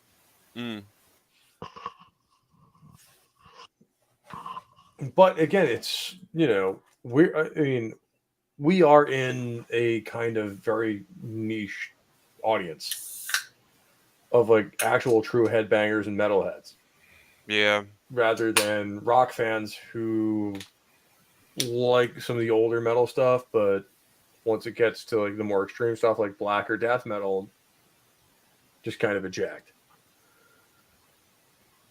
Unfortunately. Which, I don't blame them for that. Like, this is not music for everyone. And this is something that I think a lot of fandoms, including one that we'll get to at the end of this episode, need to realize is that not everything is for everyone. And making things exclusive to the people who enjoy it as it is part of what makes fandom good. Because obviously we want to get new people into it, but if you're compromising what makes that thing special, then you shouldn't do it. I agree. I will gatekeep anybody from anything, and I wish I was a bigger bully about it. I wish I was a bigger bigot about it in the early 2010s. But yeah, I was nice. As Arch has said repeatedly, we love Star Wars because it's Star Wars. And changing things about Star Wars makes it not Star Wars. Yeah, unfortunately. And it's the same thing with 40K. It's the same thing with BattleTech, which is going on right now. All you can say is the same thing with metal. Same thing with metal. Same thing with BattleTech, which I won't get into on this stream, but I will be doing a video on that probably tonight. And it'll probably be up tomorrow. Razorfist is having the author, or not the author, the writer. Yeah, after I'm going to watch that stream. Yeah. And then I'll probably record my own video reacting to it because I want all the information before I actually spout off at the mouth about my favorite franchise. But this is a massive clusterfuck, and it never needed to happen. And I've actually talked to Blaine Pardo personally in the past, and he is a great dude. In fact, I think I'm actually in one of his books. Because a lot of people on BattleTech International, the Facebook group I used to be part of when I was on Facebook, would like ask him to be part of his books, and like they would always try to be like this heroic character or whatever, and I just wanted to be a space janitor. A space janitor. There you go. Because it's the exact opposite of the fan. Of like, I just want to be the guy in the background that's mopping the floor. And that maybe has a horrible accident with an airlock at some point. Because I think it's hilarious. And me and him kind of like both like, that's fucking funny as shit. I'm just some random asshole who eventually gets dropped out in an airlock by accident. Oh, no. That's great, though. That's great. It is. And like, I think that's I don't know that he ever put it in one of his novels. I haven't seen it or I haven't read it yet. But it's been in his mind because I know because I talked to him. and put that idea in his head. So I think that's one of those, like, yeah. But he is just that good a guy. Like, he'll just sit down and have a conversation with you on Facebook, DMs, or whatever, if you're into the setting, and just talk. Yeah. And I think you guys tonight are going to see why people are sticking up for Blaine. Because he's just a generally good dude. Mm. And that's not to mention all of the things he's done for this franchise. In that he is one of the founding authors of BattleTech as a setting. Like, after 3025, he wrote a large portion of TRO 3050 and a lot of the clan source books and a lot of the clan novels. So he is responsible for the clans in a large part. Mm. And that's a major part of the whole setting. So, and he's been doing books in this setting for almost as long as I've been alive. So I think to kick him to the curb because a very, very small minority got butthurt about it. And about books he read or he wrote outside of BattleTech. Like, these were books he published under his own name, like, just things he wanted to do, artistic projects he wanted to do and wanted to write down. And that's the thing they have a problem with now. That does not sit right with me. It'd be the same thing as, like, you know, on the other side, if Rob Flynn and Machine Head came out with, you know, their last album, which is almost insufferably leftist and anti-Trump, which, you know, I'm not a fan of, but if we all of a sudden got them canceled for saying that, that's fucking bullshit. Mm. Like, you can express whatever fucking opinion you want. And that's what makes... And honestly, that's one of the things that makes heavy metal and fandom in general so great, is that most of us are just here for the fucking music, or we're here for the fucking mechs, or whatever makes that fandom great. Yeah. And all we're doing is trying to inject politics into some place it doesn't belong, because we go here to get away from politics. Yep. Yep. It's one of the reasons I stopped watching baseball. I'm a big baseball fan. I used to play. And I am one of the biggest Red Sox fans you will ever fucking find on this planet. But baseball has started diving into politics and putting their messaging on the fucking stadiums. And that I do not stand by. Yeah. And as a result, I have not been to a Red Sox game in 2 years. Where before, excepting the year I was in Afghanistan, I had been to a Red Sox game every year since I was 7 years old. Mm. So that's... Especially modern metal bands, if you ever listen to this, not that you ever should, because it's just a bunch of assholes expressing our opinion. But do what Demolition Hammer did, and don't do what a lot of the modern bands are, of caving to that fucking pressure. Because a lot of the modern punk bands and shit, they just lost all of their legitimacy because they've basically said simp to the fucking state. Mm-hmm. And that's not what punk ever was. Punk was Johnny Rotten. That Johnny Rotten attitude. Yeah, it was, you know, the Ramones, the Sex Pistols. Yeah. Fucking fuck everything. It's all a bunch of bullshit and lies, and we're just gonna have fun and do what we want. And here's the thing: you can be a lefty and you can be a righty and still be in the same band and still be in punk. Super I mean, successful. the Ramones are a perfect example of that. Metallica's a perfect example of that too. Yeah. But the Ramones are an even better example of that, because Dee Dee and Johnny never got along politically. Neither did Dee Dee and, neither did Johnny and Joey. Yeah, and yet great music. They penned great fucking music for almost a decade.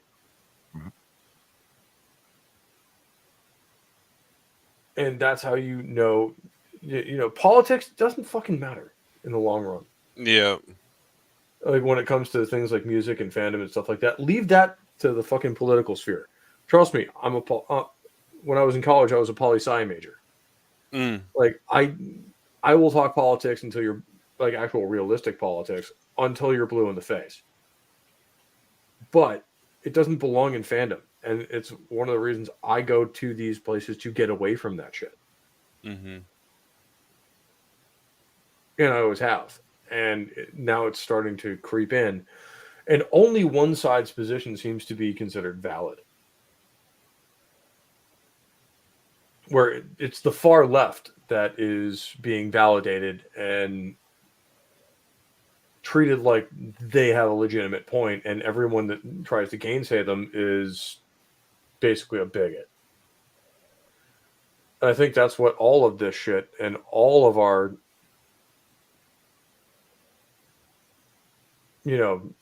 lives have kind of come into this anti-political and anti-leftist kind of space, is that all of our fucking fandoms have been taken over by this shit. So even if we wouldn't have been, in contact before, we are now, because we've all been driven back to this space of what the fuck happened. Mm-hmm.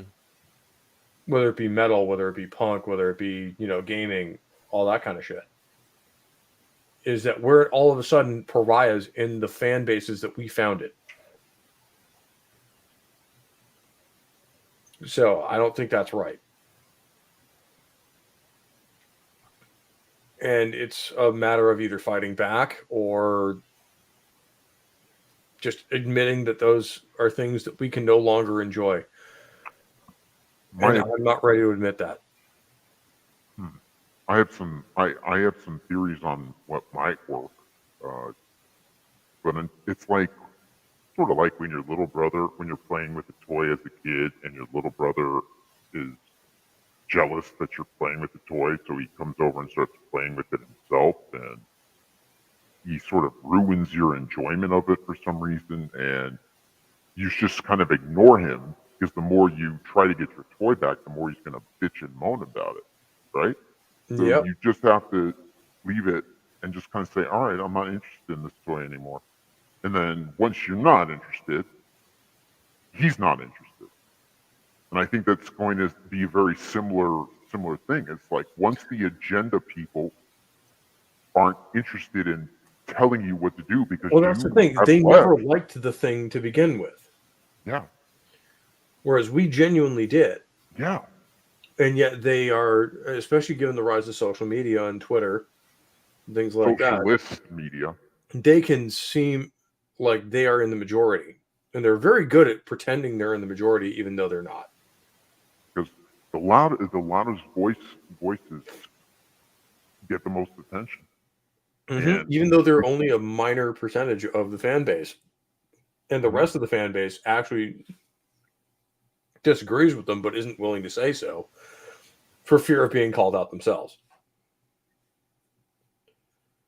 I was in that camp for a long time until I stopped giving a shit. I wish I stopped giving a shit years ago. I really do. I was trying to be, see, in 2015, 2016, I was still trying to be the voice of reason. I was just trying to say, yeah, it's okay, trying to just kind of toe the line and be the nice guy. And I should have just said, fuck you motherfuckers, I know what you're about, go fuck yourself. That's what should have been what I wish I should have been. But I was in the same position you were at that time, and we were trying to argue against it and trying to rationally argue against it. Why we lost, because we're being rational. What we didn't realize is that we're not dealing with rational people. Exactly. We weren't dealing with rational people. We were dealing with disingenuous ideologues. Either disingenuous ideologues or retards. Yeah. And, getting into a headbutting contest with a retard is never going to end well for you because all he's going to do is scramble your brain to the point where you're just as dumb as he is. Yeah. And the people who are ideologically just brainwashed to believe this shit are never going to change their position, regardless of the information you put in front of them. So what we were trying to do is trying to be reasonable and stuff like that, and it's the exact wrong thing to do. Unfortunately. And yeah, Soul Assassin is completely correct with this. Do stuff offline. Like, actually go have a social life. Which is something I do. Herbs does. Sentinel does. Imperitus probably does. When we're not working. Which is, in my case, almost never. Yeah, pretty much. Same. I can definitely agree with the smoking the joint part. But of course, you all know me. Well, I smoke every night to fall asleep, so I'm about that. I'm about the green life myself. Hey.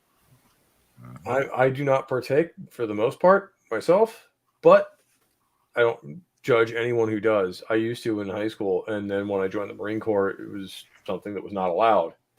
Right. At all. And then I just never got back into it when I got out.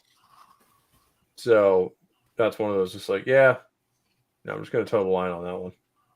It's a great alternative to pain pills. It really is. Agreed. Oh, it's way better for you than fucking morphine or fentanyl. Yeah. Jesus Christ. How many people has that killed in the last year alone? Oh, man. Yeah, it's been getting worse. And the funny part is at the very beginning of metal, there was songs written about this kind of shit. The heroin epidemic coming back from Vietnam by Black Sabbath on Paranoid. The song is called Hand of Doom. Yeah.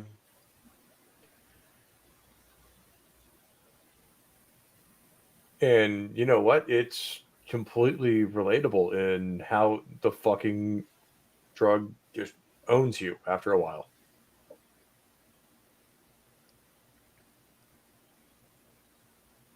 Yeah, it really does. Same thing with Master of Puppets. That's exactly what they're talking about is addiction and how basically, in their case, I think it was cocaine. Especially with the line, down your breakfast on a mirror. Yeah, tap your breakfast on a mirror. Yeah. Mm-hmm.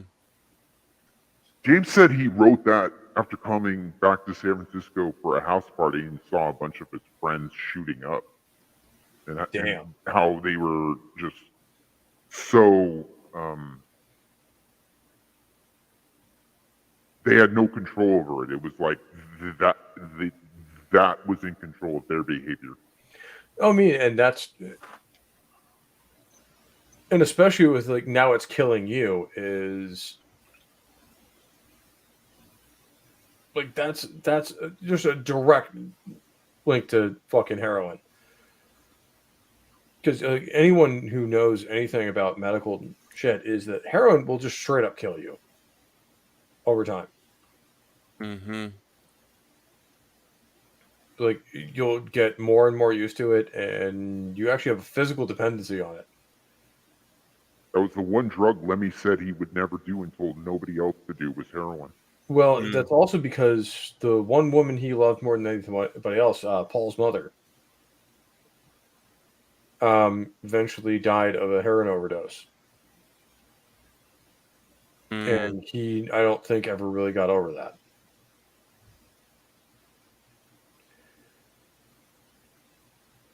And, as much as he loved amphetamines and stuff like that, he was always adamant against things like heroin.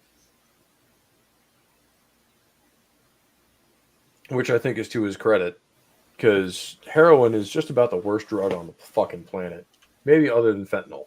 Because it's just heroin, but worse.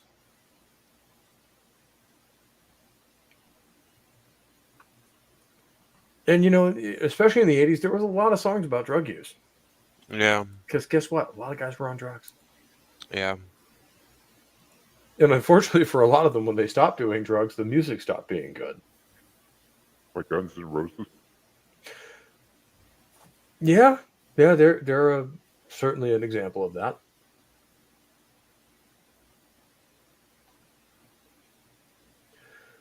But then you have, guys like Demolition Hammer, who are, underground guys who could have just risen up or who could have been put up in their place. I don't know if they ever had a massive drug problem. Imperitus? What's that? I don't know that these guys ever had a massive drug problem. Nothing that I ever heard about. Yeah, so like these guys could have been put up on that pedestal as well as, hey, this is a metal band who kicks ass that doesn't have a massive drug problem. And yet they weren't. Probably because they're a little too extreme for most people's tastes. Which, that is a thing. Not everybody gets what they deserve. It's true. And these guys are kind of an example of that, where they were very talented and had a couple of great albums and got absolutely zero exposure from them. Because I think they were a little too close to death metal before death metal became popular. Because that happened in like the mid-90s. And unfortunately, I think Demolition Hammer kind of just soared in, or kind of just got carried along in that wake, and that because of the name and because of their album art, a lot of people thought they were a death metal band, which they really aren't. They're old school thrash. And I think that is something that we need to highlight, is that these guys are a thrash metal band. Mm-hmm. So guys who are into 80s thrash, like fucking Sodom, Metallica, Megadeth, Anthrax, Slayer, even later bands like Exodus and freaking Overkill, you guys are going to love these dudes. Like, because I'm a fan of all of that shit. And when I first started listening to this band, I'm like, holy shit, these guys fit right in with the old school thrash metal. It's just the lyrical content is a little more on the death metal side. Focusing on horror themes and fucking, grotesque fucking descriptions and stuff like that. And, oh shit, Mr. Grant Gregory is here. Hey, Grant, how you doing, man? Glad you could fucking make it. What's going on, buddy? Hello, hello. We have Australian Rob Halford in the chat. Hell. This makes me very happy in my soul. But yeah, man, this band, like, they only have the 3 albums, and I think 2 of them are really good, and the other one is an example of what happens when you try to chase a trend. Mm. And obviously, I don't know any members of the band themselves or what the motivation was for Time Bomb, but it sounds like they were trying to chase the late 90s industrial metal trend. Mm-hmm. I would agree. I don't think that worked out that well for them, because any kind of traction that gained you from the industrial metal fans also took you away from your original fan base. Because the two are not entirely seamless. You know what I mean? They don't connect well. Yeah. Like, don't get me wrong. A lot of guys I know, like Imperitus, I think you're in the same boat I am, where I like industrial metal and I like thrash metal, but not out of the same band. Yeah, for sure. So, like, a band that established themselves with 2 albums that were like old school thrash metal, and then I pick up their new one, and it's kind of like a late 90s industrial metal track, like 9 Inch Nails or fucking Rammstein would come out with. It's like, this isn't what I expected. Right. And I think that makes a big difference in a lot of people's minds. And maybe that's why these guys never really took off at all. Is like, when you have two albums that are pretty good and you kind of start developing a fan base, you have at least a niche audience and a niche following, kind of like this show. But then when you completely change gears and do something completely different and expect your fans to go along with you, well, a lot of them probably aren't. And this came out in '94, so it wasn't like thrash and death metal was completely dead in the underground. No, it wasn't. Death metal wasn't dead. Thrash was dead in the '90s. Death metal was not. Yeah, death metal was kind of coming into its own. Yeah. In the '90s. And from what I've heard about the band is that they more death thrash hybrid, which is cool as fuck, to be honest. And that's kind of how their first two albums are. Exactly. So, like you were saying, they created the niche. Thrash metal and death. Exactly. So they should have rode that their style at least one more album. Give it the trilogy, But you're right. They just chased that trend. And it sucks because it's like 2 years after they release the second album, right? So it's like that's a huge visual departure and sonic departure. Yeah, that was the thing. Is their first two were more on, especially visually and lyrically, were much more death metal. Mm-hmm. Which I think if they had stuck with, would have been more successful for them than what happened. Where they kind of went with Time Bomb, and then everyone just kind of like, it's not a bad record, don't get me wrong, but everyone's just kind of, eh. Imperitus, even you say it, where like you're the one who got me into this band, and even you're not a fan of the third album. So it's one of those like everyone kind of identifies this band as the end, or this album as the end of that band. It's interesting, though, that you said they've been performing live for the last 5 years. So I'd be interested to see or hear a fourth album from these guys. Maybe going back to that original thrash sound. It's entirely possible that it's coming. I would love to hear more old school thrash, like, more on their original two album sound than what we got in Time Bomb. And is it the original lineup? Like all of them? As far as I know, I think there's a couple changes. I think somebody had some health issues. Okay.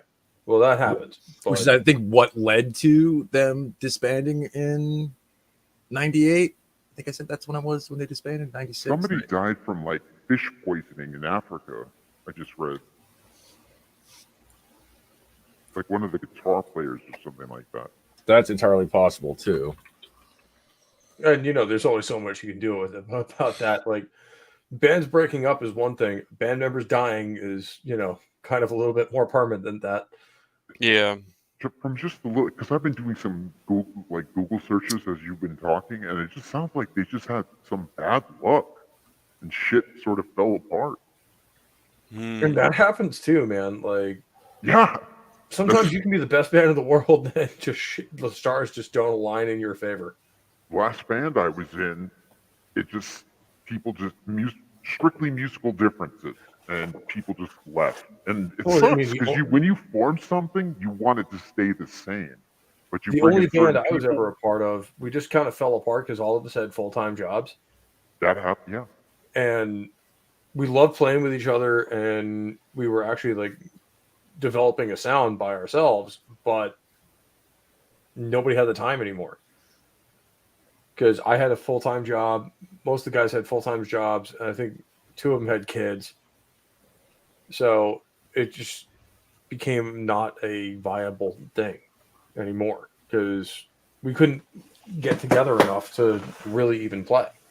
you might be able to start getting back together when their kids get a little older, like 10 or 11, because that's what sort of started happening with me. Is I met older musicians that their kids had already grown up a little bit, and they wanted to get back into music, and they still had the full-time job thing, but on the weekends they were completely free, and they had to give. They were like the type of guys who had to give up, the music to sort of get, the full-time job and do the thing for like financial security and have the family, and then but when they hit like 42, 43, mid-40s, they come right back to it and start doing it again. So. Well, keep that door open, man. It's something I've always been open to, and it's one of the reasons I still practice almost every day if I can, and stuff like that is because like I do want to start a band, and I have an idea for one. I think is going to be really good, but it's a matter of getting the people together and actually making it happen. And I'm not sure I can actually do that at this point in my life because I just have way too much shit going on.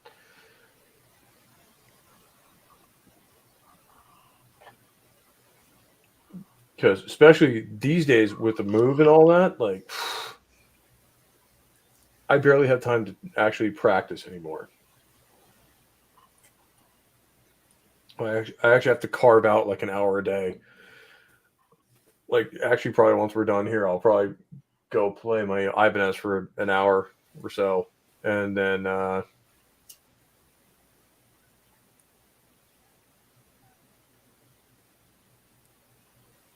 do what I got to do for the rest of the day. But it's hard to even carve out that amount of time, and to be a truly top tier guitarist, you need to set aside like 3-4 hours a day. Herbs, Sentinel, I mean, I know Herbs, you can fucking relate to that. Oh yeah, definitely. Easily put 6 hours or more into practicing. But I was a music major in college, so I kind of had to put that amount of time into it. I mean, I'm not a musically talented person by any stretch of the imagination, but even I have hobbies where if you're not practicing. Oh yeah. You lose your memory, you lose your conditioning. Well, in my case, it's my one hobby I'm referencing to is building gunpla, and you start losing your skill set. Yeah. As far as, getting the pieces prepped and making sure there's no nub marks and making sure everything's going to fit properly. And then if you're going to paint anything, prime and like I'm in the process of doing a custom gunpla for comics. And I had to put it on hold because a part of my airbrush broke and it had to come from Japan. Of course. I finally just got it. I think you actually showed me a couple of pictures of that project and it looks fucking awesome. Yeah. It's going to come out good. It's just now that I can finally get back into it. But then at the same time, it's also time consuming because you have to prime it, let the primer dry and cure. Then you have to do your base color, let that cure. Then anything else, let that cure. And where I'm at in New York, there's certain weather conditions here that are not suited for any form of painting. Yep, like when it gets real hot and humid, and heat isn't bad; it's the humidity. Yeah, when it's real humid out, you just can't paint. Because I airbrush, I don't do it in my room, which is air conditioned. Yeah, the room I have my spray booth in is not air conditioned, so if it's too warm, it's just going to bubble and crack. It could, yeah. Well, thankfully, it's still a lower floor of the house, so it's not so bad. I'm not dumb enough to like put an airbrush booth in a fucking like attic or something, because then nothing will ever get done all summer. And Soul Assassin has made a rather interesting assessment. I'm wondering, how bad you guys want to tear them apart for it before I do. I don't know, man. I think the accordion's a pretty fucking metal instrument. I mean, there have been some pretty metal bands that use accordions.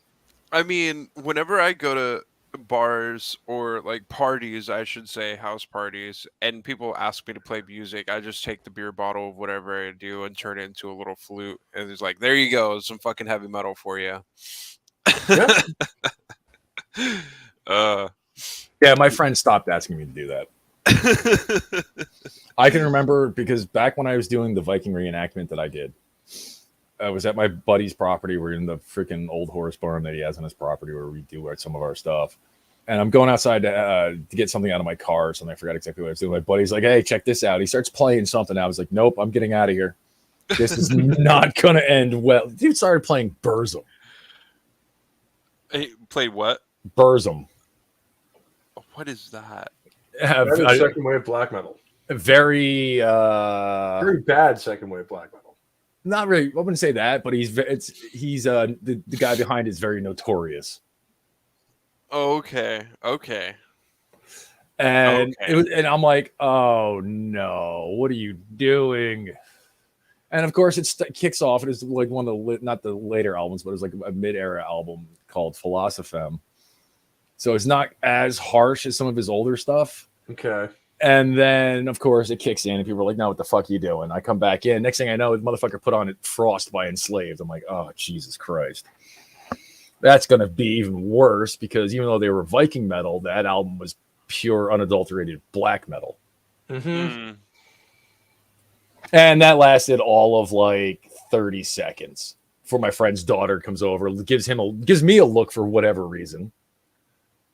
Because she knows that's the kind of stuff I listen to. And then I was like, it wasn't me, so and so. She looks at she's like, really? Hey, this isn't my fault. She's like, she goes over to him, she's like, really, dude, you're into this fucking horse shit too? And he just looked at her, he goes, yeah, but it's not horse shit. He goes, it's not on the radio. No, he's not wrong on that one. But that brings home the point we were talking about earlier, like why the popularity of a lot of metal bands just have never reached like levels of like Judas Priest or Metallica. They don't get radio play, and that's what a lot of people just listen to is whatever's on the radio. And I also don't think that a lot of people these days have the kind of relatability. Yeah. That guys like Priest or Maiden used to have, or Motorhead for that. In my experience, most of the people that I know that hate the music I listen to, 9 times out of 10, it's the vocal style. Yeah, I can see that because death metal is not even death metal, black metal, very as well. Is a very unique vocal style. So, I mean, I appreciate it because I know what they're doing. And I've tried to do it myself, and I can't. But I can see a lot of people not liking it. Then you have another friend of mine who hates like the tremolo picking in black metal. He refers to it as that chainsaw guitar sound. Hates it. He hates blast beats. He's like, oh, I like to be able to understand what the band I'm listening to is saying. I'm like, so you speak German? What's that mean? Well, you like Rammstein. Yep. He did not like that comment at all because it just blew a hole in his fucking argument. One of the funniest videos I've seen in a long time, and somebody just shared it with me a couple of weeks ago, was somebody basically took the distortion away from a black metal guitar, and it's basically surf rock. Yeah. Oh, yeah. It's just like, I can never hear this the same way again now. Well, yeah, with the tremolo picking. Yeah. Well, it's. I mean, that's a distinct sound though, too, when it comes to black metal. Yeah, there's that tremolo / sweep picking technique. It is the sweep picking that will set apart styles of metal from anything else because you don't see. And that only appears in the second wave. Yeah. A lot of the first wave bands are basically playing like Metallica or an early thrash band. They have a different vocal style and different lyrical content, like Bathory. Right, with like the fast power chord strumming. It is just the type of distortion that you're using. Yeah, there's certain elements that are very unique to different styles of it for sure. But yeah, that surf rock comment was funny, and then Imperitus brings up the sweep picking. But it's kind of true, and there's just like, holy shit! Like without the distortion, it really is that. Yeah. And the guy I was watching was actually playing black metal riffs without the distortion. including I Am the Black Wizard from Emperor. I've seen some guys that'll like put up videos of them playing like heavy metal or thrash metal on an acoustic guitar, just do it without distortion. It's just like mind blowing. But yeah. One of the awesome ones I've always seen is like the guys using medieval instruments to play things like One by Metallica. Oh yeah, yeah. Fucking awesome. And they nail it too. Yeah. Using like the old school like lutes and lyres. Yeah, like lutes and mandolins and stuff like that. And then like the actual like not a tambourine, but like a hand drum. Mm-hmm. Oh man, like that shit's hilarious. Mandolins are pretty fun to play too. They're hard. They're challenging. I've never actually tried to play one. I would love to actually get my dick beaters on one and actually try to figure it out. So you know how 12-string guitars work? Yep. So like it's like 2 strings, one is larger and one is thinner. That's essentially what a mandolin is. It's just the tuning is a little closer to a violin rather than a guitar because it's tuned in fourths rather than fifths, if I remember correctly. Okay. So it's you have your 4 courses, or they're like it's 8 strings, but it's 4 sets of strings. So it's like a violin also in that sense, but your strings are metal like a guitar is. It's an interesting concept, and it is a lot of fun to play. It's just extremely difficult because you have those 2 strings.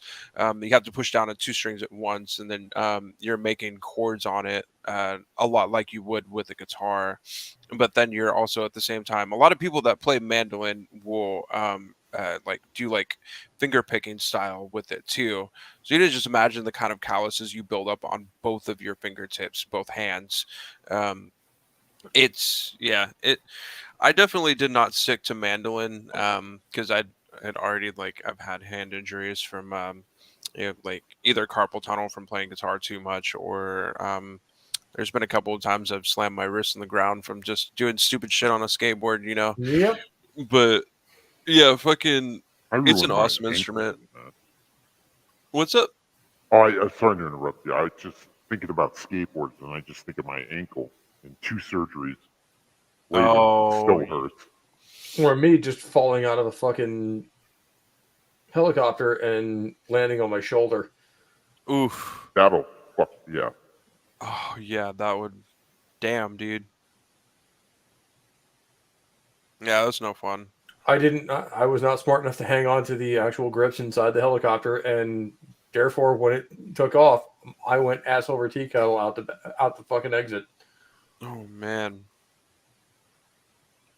was the one time I ever flew in a Blackhawk. Yeah, I'm not a fan. God, that must hurt like a bitch. Because, I didn't break anything, which is fucking amazing. Yeah, that's good. That's good. But I did drop like 12 feet onto one of my shoulders. Did you have all that gear on you too? Uh-huh. Jeez. Actually, I think that might have saved me a little bit, and that it cushioned the fall. Yeah. I did need a new flashlight after that, though, because it was attached to the back of my pack. Oof. And then my fat ass landed on it. I think the worst I've had was I used to do longboarding a little bit in college, and there was this really steep hill. Of course, I'm not wearing a helmet or anything like that. I was fucking college. I didn't give a shit about anything. Took a regular skateboard because that's all I had, and not like an actual long ass longboard down like a 50 or 60 foot long hill. I don't know if it was actually that long, but it was fucking steep. I had some pretty good speed. It took it down a few times, and then the third time I did sort of like a cannonball, like I was crouched down on the board and started getting some speed wobble, flipped over and landed on my head, and I blacked out for like a good 5 minutes. Like I was just completely unconscious. When I came to, there was a giant ass dent in my head. Still have it. No concussion though, surprisingly. That's one of those ones I specialize in, mostly because I played hockey as a kid. Oh yeah, yeah. That's a brutal sport, dude. And not only did I play hockey, I was a defenseman, and also back when this was so allowed in high school sports, I was kind of the enforcer. Oh, okay. Do a lot of if somebody fucking did something stupid, I'm the guy dropping gloves and going in after him. Oh, okay, okay. So if somebody I was got punched in the too nugget hard, a lot. Ooh. Yeah, lots of fistfights with hockey. Mm-hmm. Which also explains why I'm probably not as bright as I used to be. I got punched in the mouth a lot.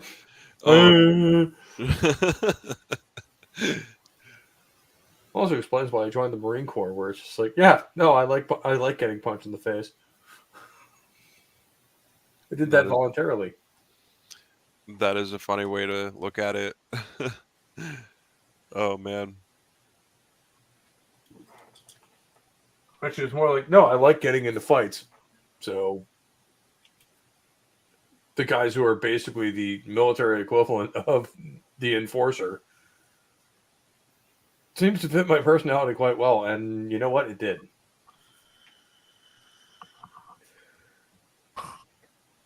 Because it was much less like the Army's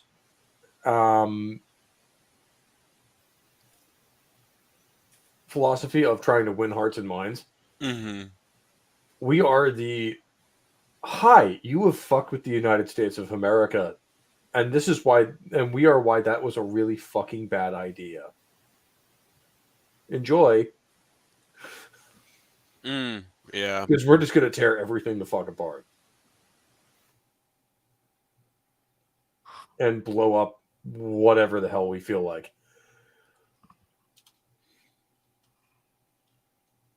But no, I mean, this band, I'm trying to figure out why they didn't get more traction than they did, because they should have. Imperitus, you were the one who was most familiar with them, and also probably around when they were coming out. Is there a reason these guys never really broke out of their shell?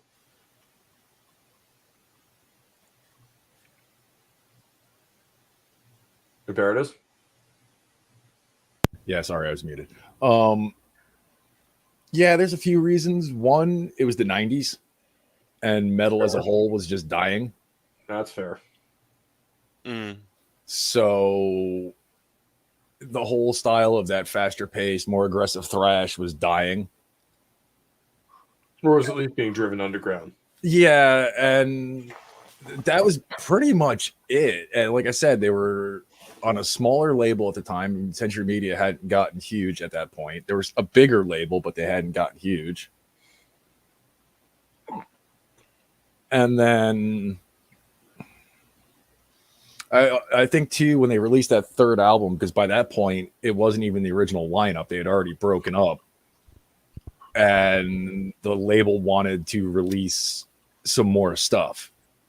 Okay, so that wasn't even the original band. No, like the drummer from Malevolent Creation was on this record, and some other stuff. Noticed the logo's different and all that kind of stuff. And they were trying to capitalize on Pantera's popularity and Machine Head's popularity at the time, and which is why they were going more groove and industrial. That makes a lot of sense. And that irked a lot of people. Well, that doesn't surprise me, because if you were a fan of their earlier material, you were probably not a fan of Pantera kind of going groove metal, and also a lot of bands kind of selling out to the mainstream. So, especially the industrial guys who were embracing not only, the new sound, but also the new instruments and ways of doing music. So that does not surprise me. Why, when they came, so do you think this was just a band that came about in the wrong time? Yeah, pretty much. Yeah. Where if these guys came out in the mid '80s, I think they would have been one of the big boys. I'd agree. Yeah. So they came about 5 years too late. Yeah, well, 5 years too late or 10 years too early. Yeah, that was the thing. Is thrash and death metal both saw a resurgence in the late 90s and early 2000s. Yeah. And unfortunately, I don't think these guys survived long enough to take advantage make of it into that era. Like one of the things I rail on about on this channel all the time is the new wave of traditional heavy metal. So you have a lot of newer bands that are playing older styles. So I can't wait till there's like a newer Demolition Hammer, like the new wave of thrash comes about. Well, I was just looking earlier on their Wikipedia, and not that they're the greatest source of info on a lot of stuff, but for something like this, they're fine. That when they got back together, stuff, I have no reason to doubt them. Yeah, they got back together. They didn't have any plans on doing a new album. They wanted to see how everything was going to click and how everything was going to work out. And I guess now they're definitely leaning towards doing another album. And considering the state of the metal, talking about doing another one. And this was back in like 2017 or so that they were talking about this. And now with the state that the metal scene is in now, they probably will go back to the more older style, to the good stuff. Mm-hmm. And as the Sentinel says, maybe they can include more cowbell. They just might. It's the most metal of instruments. Hey, I mean, Blue Oyster Cult used it extensively, and they're fucking kick-ass. Black Sabbath used it on Megalomania, and it sounds They did. great. They did. If you're gonna have cowbell, you gotta at least have like one or two triangles in there too. That's pretty metal too, right? He's not wrong.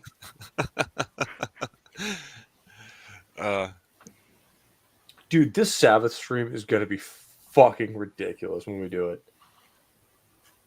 Yeah. Because I want to bring all you guys along with me. Like Herbs, fucking Sentinel. I know you guys both love Sabbath. Oh yeah. I would love to have you guys both on the stream. And it's going to be fucking like we're doing every Sabbath album.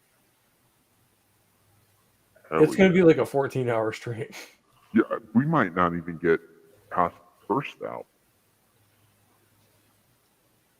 Oh man. I mean, there's so much to talk about with pretty much every album. I'm not as familiar with Master of Reality or Volume 4, but for me, the first, Paranoid, Megalomania. Well, the first one is Black Sabbath. Yeah. Yeah. The self-titled, Paranoid, and Megalomania. Megalomania is not actually not Megalomania. Sabotage. That's my that's like my Black Sabbath trinity with Ozzy. Let me put it that way. That's my Sabbath trinity with Ozzy. I fucking love Sabotage. Well, Sabotage is actually one of their later albums. That's not one of their early ones. No, it's the first not. Four are, Black Sabbath, Paranoid, Master of Reality, Snowblind. Volume 4, sorry. And then Sabbath Bloody Sabbath. That's right. I know I was missing something. Which is my favorite fucking record at all time. Is Sabbath Bloody Sabbath. It's just such a great fucking riff. The song itself, not even just the record. Mm-hmm. Tony Iommi is he's just a magician. It's almost like my favorite Black Sabbath riff is the last one I listened to. Because all of them have things to recommend themselves. Like one of my favorite Sabbath songs to this day is Supernaut. Yeah. Like the guitar playing is just retarded. You can't deny that Tony Iommi is one of the best guitar players of all time. Oh, absolutely. Dude's a madman. Especially as more of a blues guitarist than he is a rock guitarist. Yeah. Oh, yeah. That definitely shows through in his playing. Especially the early stuff. Yeah. Like things like NIB and also the Wizard. Mm-hmm. And stuff like that. That shit is just, it's crack to me. Because there's no effects on it. There's no embellishments, shit like that. It's literally just Tony Iommi being Tony Iommi. And if they really want to record over something, they'll record Tony doing 2 different guitar tracks and then blend them together. Yeah, yeah. Which that's like the 1970 version of actual effects. In fact, I think, what album is it? I think it's Master of Reality. One of the times they recorded Geezer Butler, I think, on the bass behind a fan so that it would kind of come and go and warble. And it was literally just, they put his speaker in front of a fan. Which is the kind of shit, like, you know, I don't want to say this, but, well, hey, Commander Phil actually showed up. Hey, thanks, man, for even coming by. I appreciate you doing it. And, yeah, Tony has 2 fake fingers, essentially. These 2, specifically. Which are very important for a guitar player. So he's missing the tips of these 2 fingers.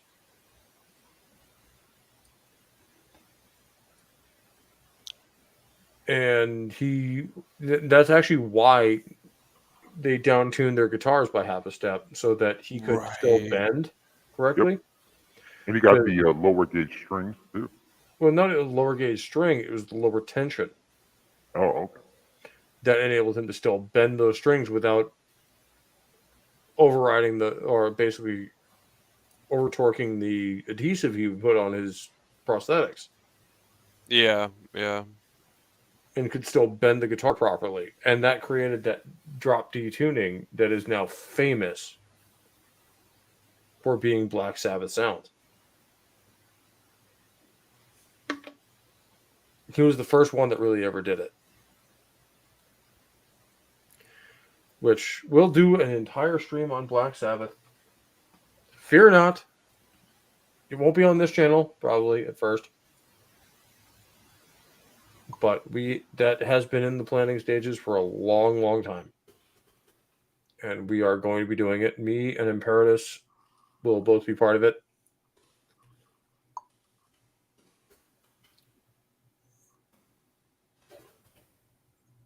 And as far as I'm aware, that's going to be on Nick's channel.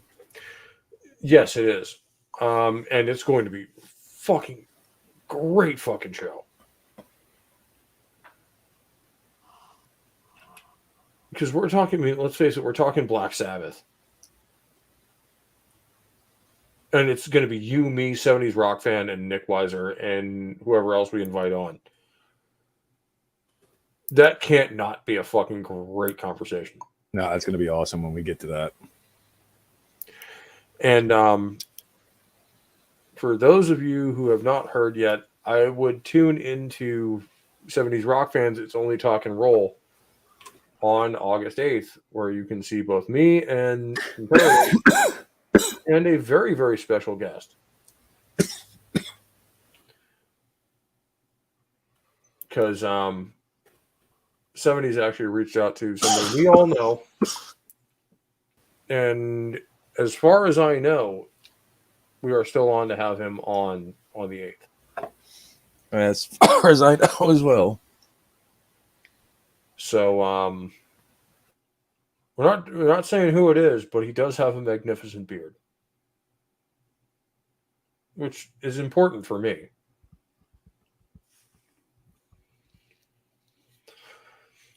But hopefully you'll all tune in for that. I think this is actually probably the end of our discussion on Demolition Hammer until they come out with something new, which they might or might not do. Hopefully they do, because their early stuff needs to have more.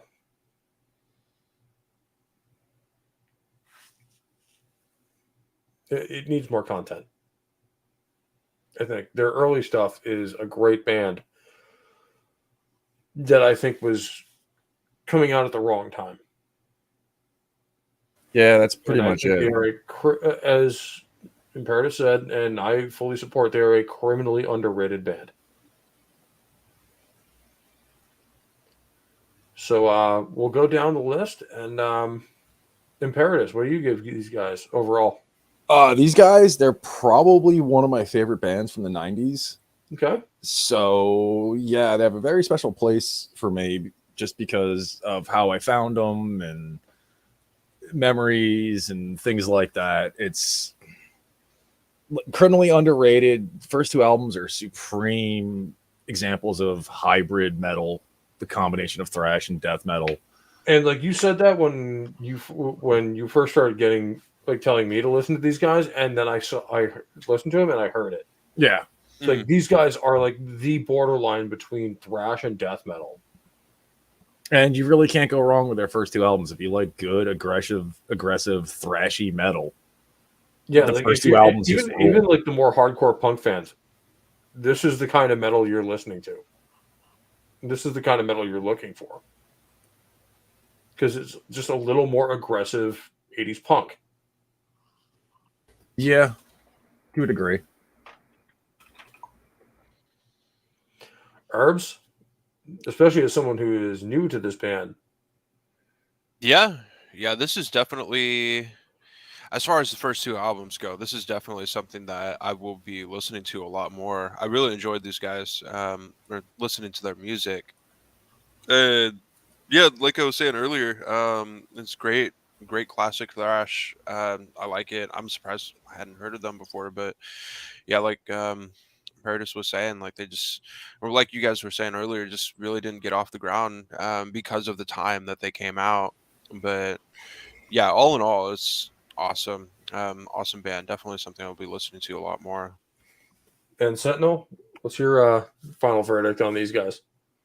I'm surprised they weren't included on the 2007 quote unquote the return of thrash metal Revolver magazine, because they included almost every unknown band from thrash that kind of got lost in the shuffle in the 80s and 90s, who were making like a return to the scene, as well as bands like Municipal Waste, who were like the first of the new wave of traditional thrash metal bands in a way.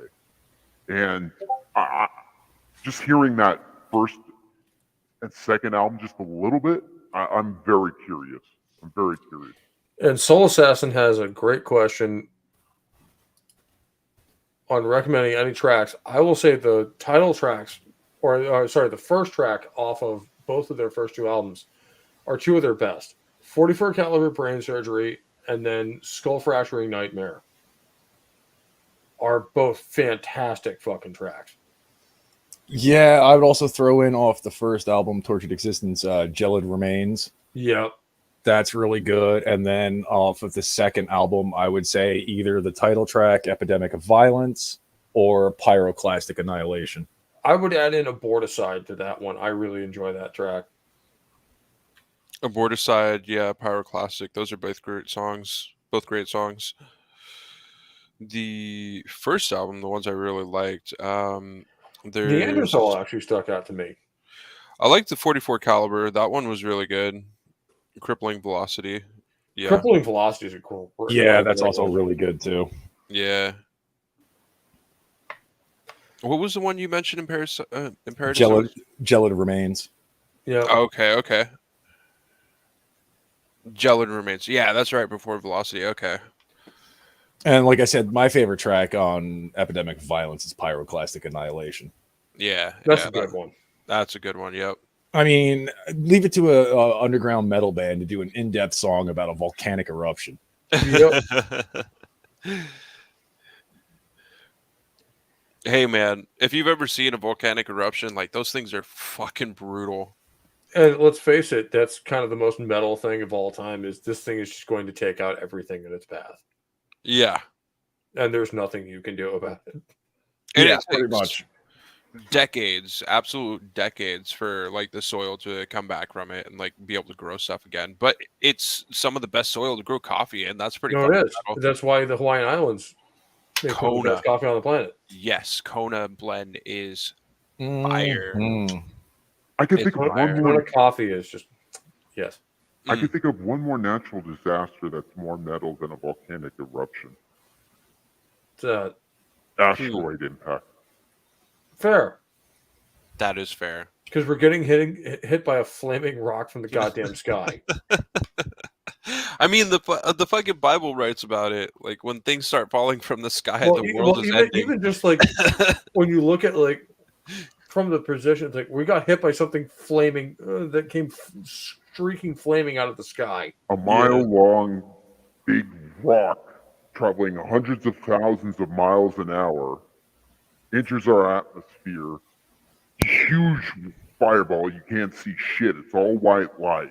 And then it keeps going, and then kaboom, and then... No, you're not wrong. Total extinction. I wish more metal bands would talk about shit like that. Yeah, well, we may set up another channel one day where we all talk about that kind of stuff. Maybe not on YouTube, but maybe on Rumble or something like that, where I already have a presence. Cool. So, well, I think we've kind of exhausted or drilled down on the well on Demolition Hammer. So, guys, tell me what you guys are up to. Herbs? So I will be streaming a little bit later tonight in about a couple hours. I'm going to be playing, what's it called? Zombie Army Trilogy with a buddy of mine. And then regular streams throughout the week. And yeah, that's what I've got going on. And you should absolutely follow him on Twitch if you're a fan of watching gaming streams and stuff like that. He's a good dude. He plays some really good games. Your Spec Ops The Line playthrough was fucking awesome. Oh yeah, that's awesome. And that was a really fun game. I enjoyed it. I'm gonna be doing a edit of that stream where I'm just gonna like edit down all of the times that I died. To make it was a lot, by the way. It was, yes. I'm gonna have a death counter with it too, because I think that'd be really funny. But yeah, a lot of people enjoyed watching that stream, so I want to make a little edited video out of that. So that's in the works. I'll be putting that up. You have your reaction to it too. Oh yeah, definitely. Yeah, that's going to be a good video, I can tell. Oh yeah, I'm gonna have a lot of fun with it. But yeah, and you should absolutely go follow him over on Twitch. And I also have a Twitch channel that I stream games on occasionally.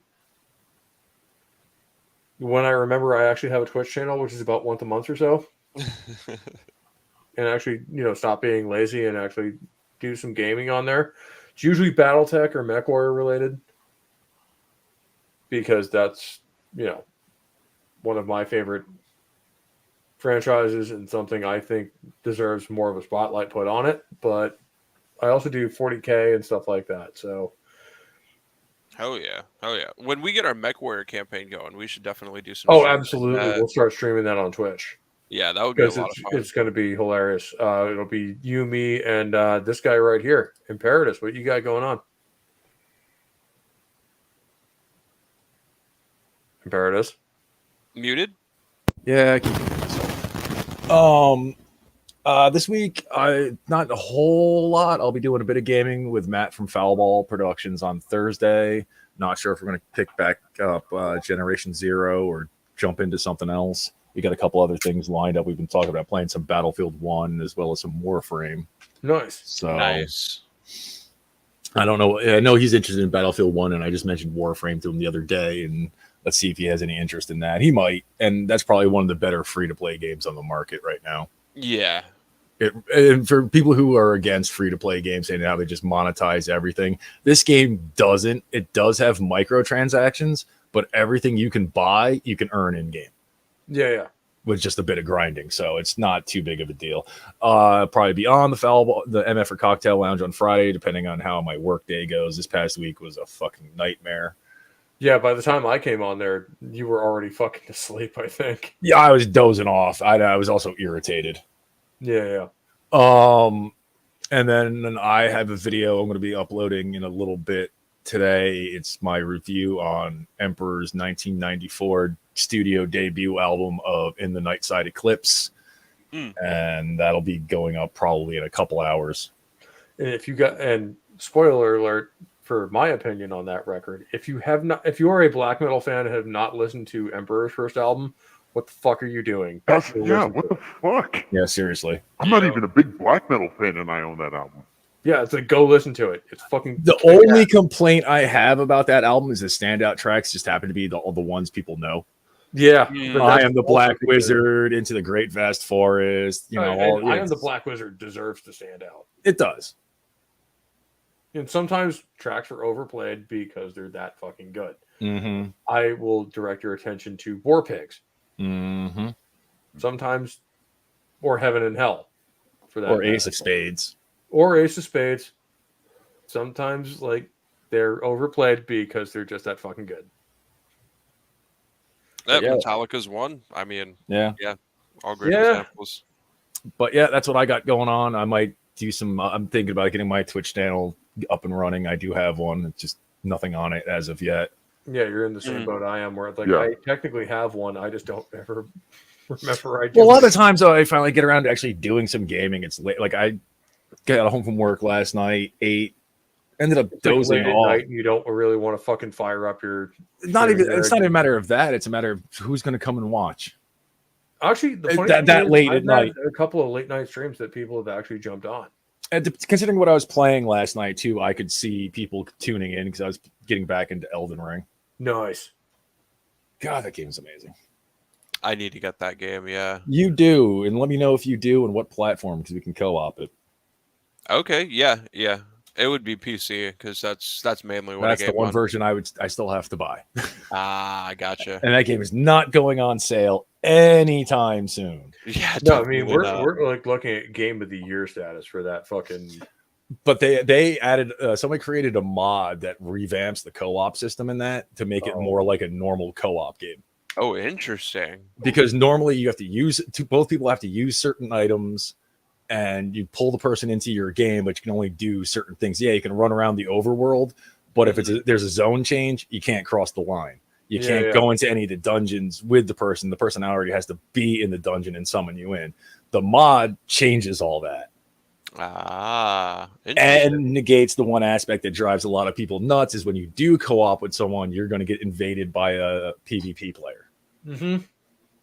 That's the only way to get invaded in Elden Ring compared to past Dark Souls games. And when me and my buddies were co-oping it the first time, I felt bad for some of the invaders because they ran into me and I was already overpowered in my friend's game.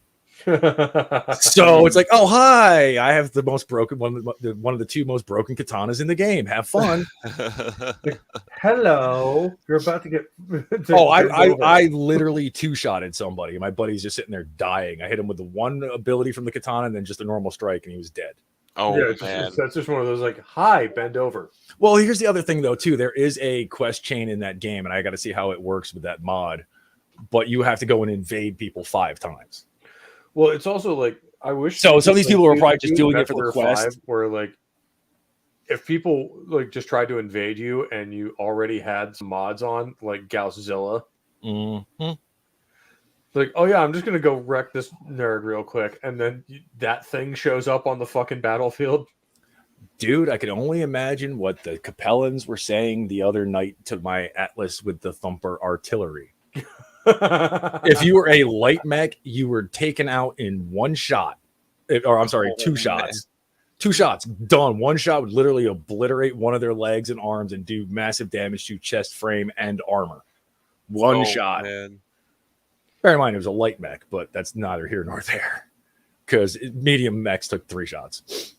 If you saw the damage I did to a Hunchy with 1 shot, you'd be sitting there going, that's not right. It's a hunchback. That's not right. No, the Hunchy is actually, I mean, it's actually far squishier than people think it is. Yeah, but this was almost like I obliterated an arm and a leg, took out the shoulder weapon, the one that's kind of usually hard to take out on a hunchback. Like the main gun. Yeah, and half of its other weapons with one shot.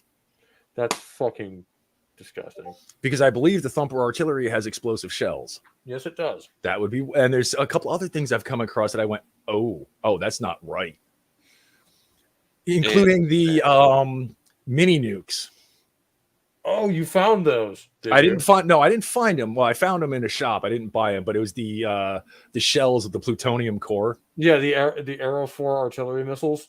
No, it was something that also double as a fucking nuclear weapon. No, this was something else, and this was specifically talking about the fact that it's essentially a nuclear shell.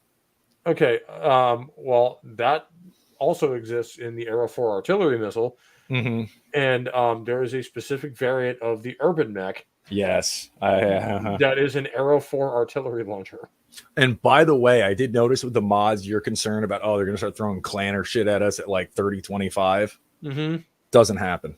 Doesn't? Okay, cool. I've yet to come across, I've come across a couple of mechs that are clanner mechs to buy, but nothing disgusting.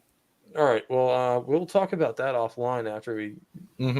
So it does seem like they space out the clanner stuff when it's okay. So it's not completely ridiculous. No, I just got what the fuck's that one mission that you like because it's crushing the Capellans, the story mission. Yeah, the Kestrel Lancers missions. Yeah, I just started that in my one game with the mods, so that's the time period I'm at. I'm getting closer to the mech invasion or the clan invasion, so I'll see what happens with that. All right. Well, Sentinel, what do you got going on, man? Not much right now. I'm pretty busy, but you can find me on this. You can find me on YouTube at the Sentinel. Just type in the Sentinel; it'll come up in the search results. And you can find me on Instagram at the Sentinel 43, where I'm going to start getting into some action figure photography. Hopefully sooner rather than later, but I am very busy right now. So. Nice. And as for me, you can catch me here every Sunday for this show, and then you can catch me every other Monday for right now, and then it'll be every Monday after the fall or so when 70s, gets back on it 100%. And you can catch me on 70s channel for It's Only Talk and Roll with Imperitus. And I'm going to try to get some of the other guys on this panel on there as well, because I think you guys love not only the content, but I think 70s would love having you on. And because it'll be a good conversation. And other than that, I am going to be releasing my first kind of rant probably tonight. After this is over, I'll record it, and it'll probably be up tomorrow. And I may get back into doing more single album reviews like I did at the beginning of this channel. Just, none of this live stream stuff, just a quick 10-minute, like, track-by-track breakdown of what I think of the record and whether or not I think it's worth your time. Because, I did actually have a lot of fun doing those, and that's kind of where everything got started. So I may spin that off into a separate series, not Rock and Roll Religion, but my own little musings on a record. So with that being said, I think we're going to close this thing out. So stay healthy, stay safe. I love you all, and I'll catch you next time.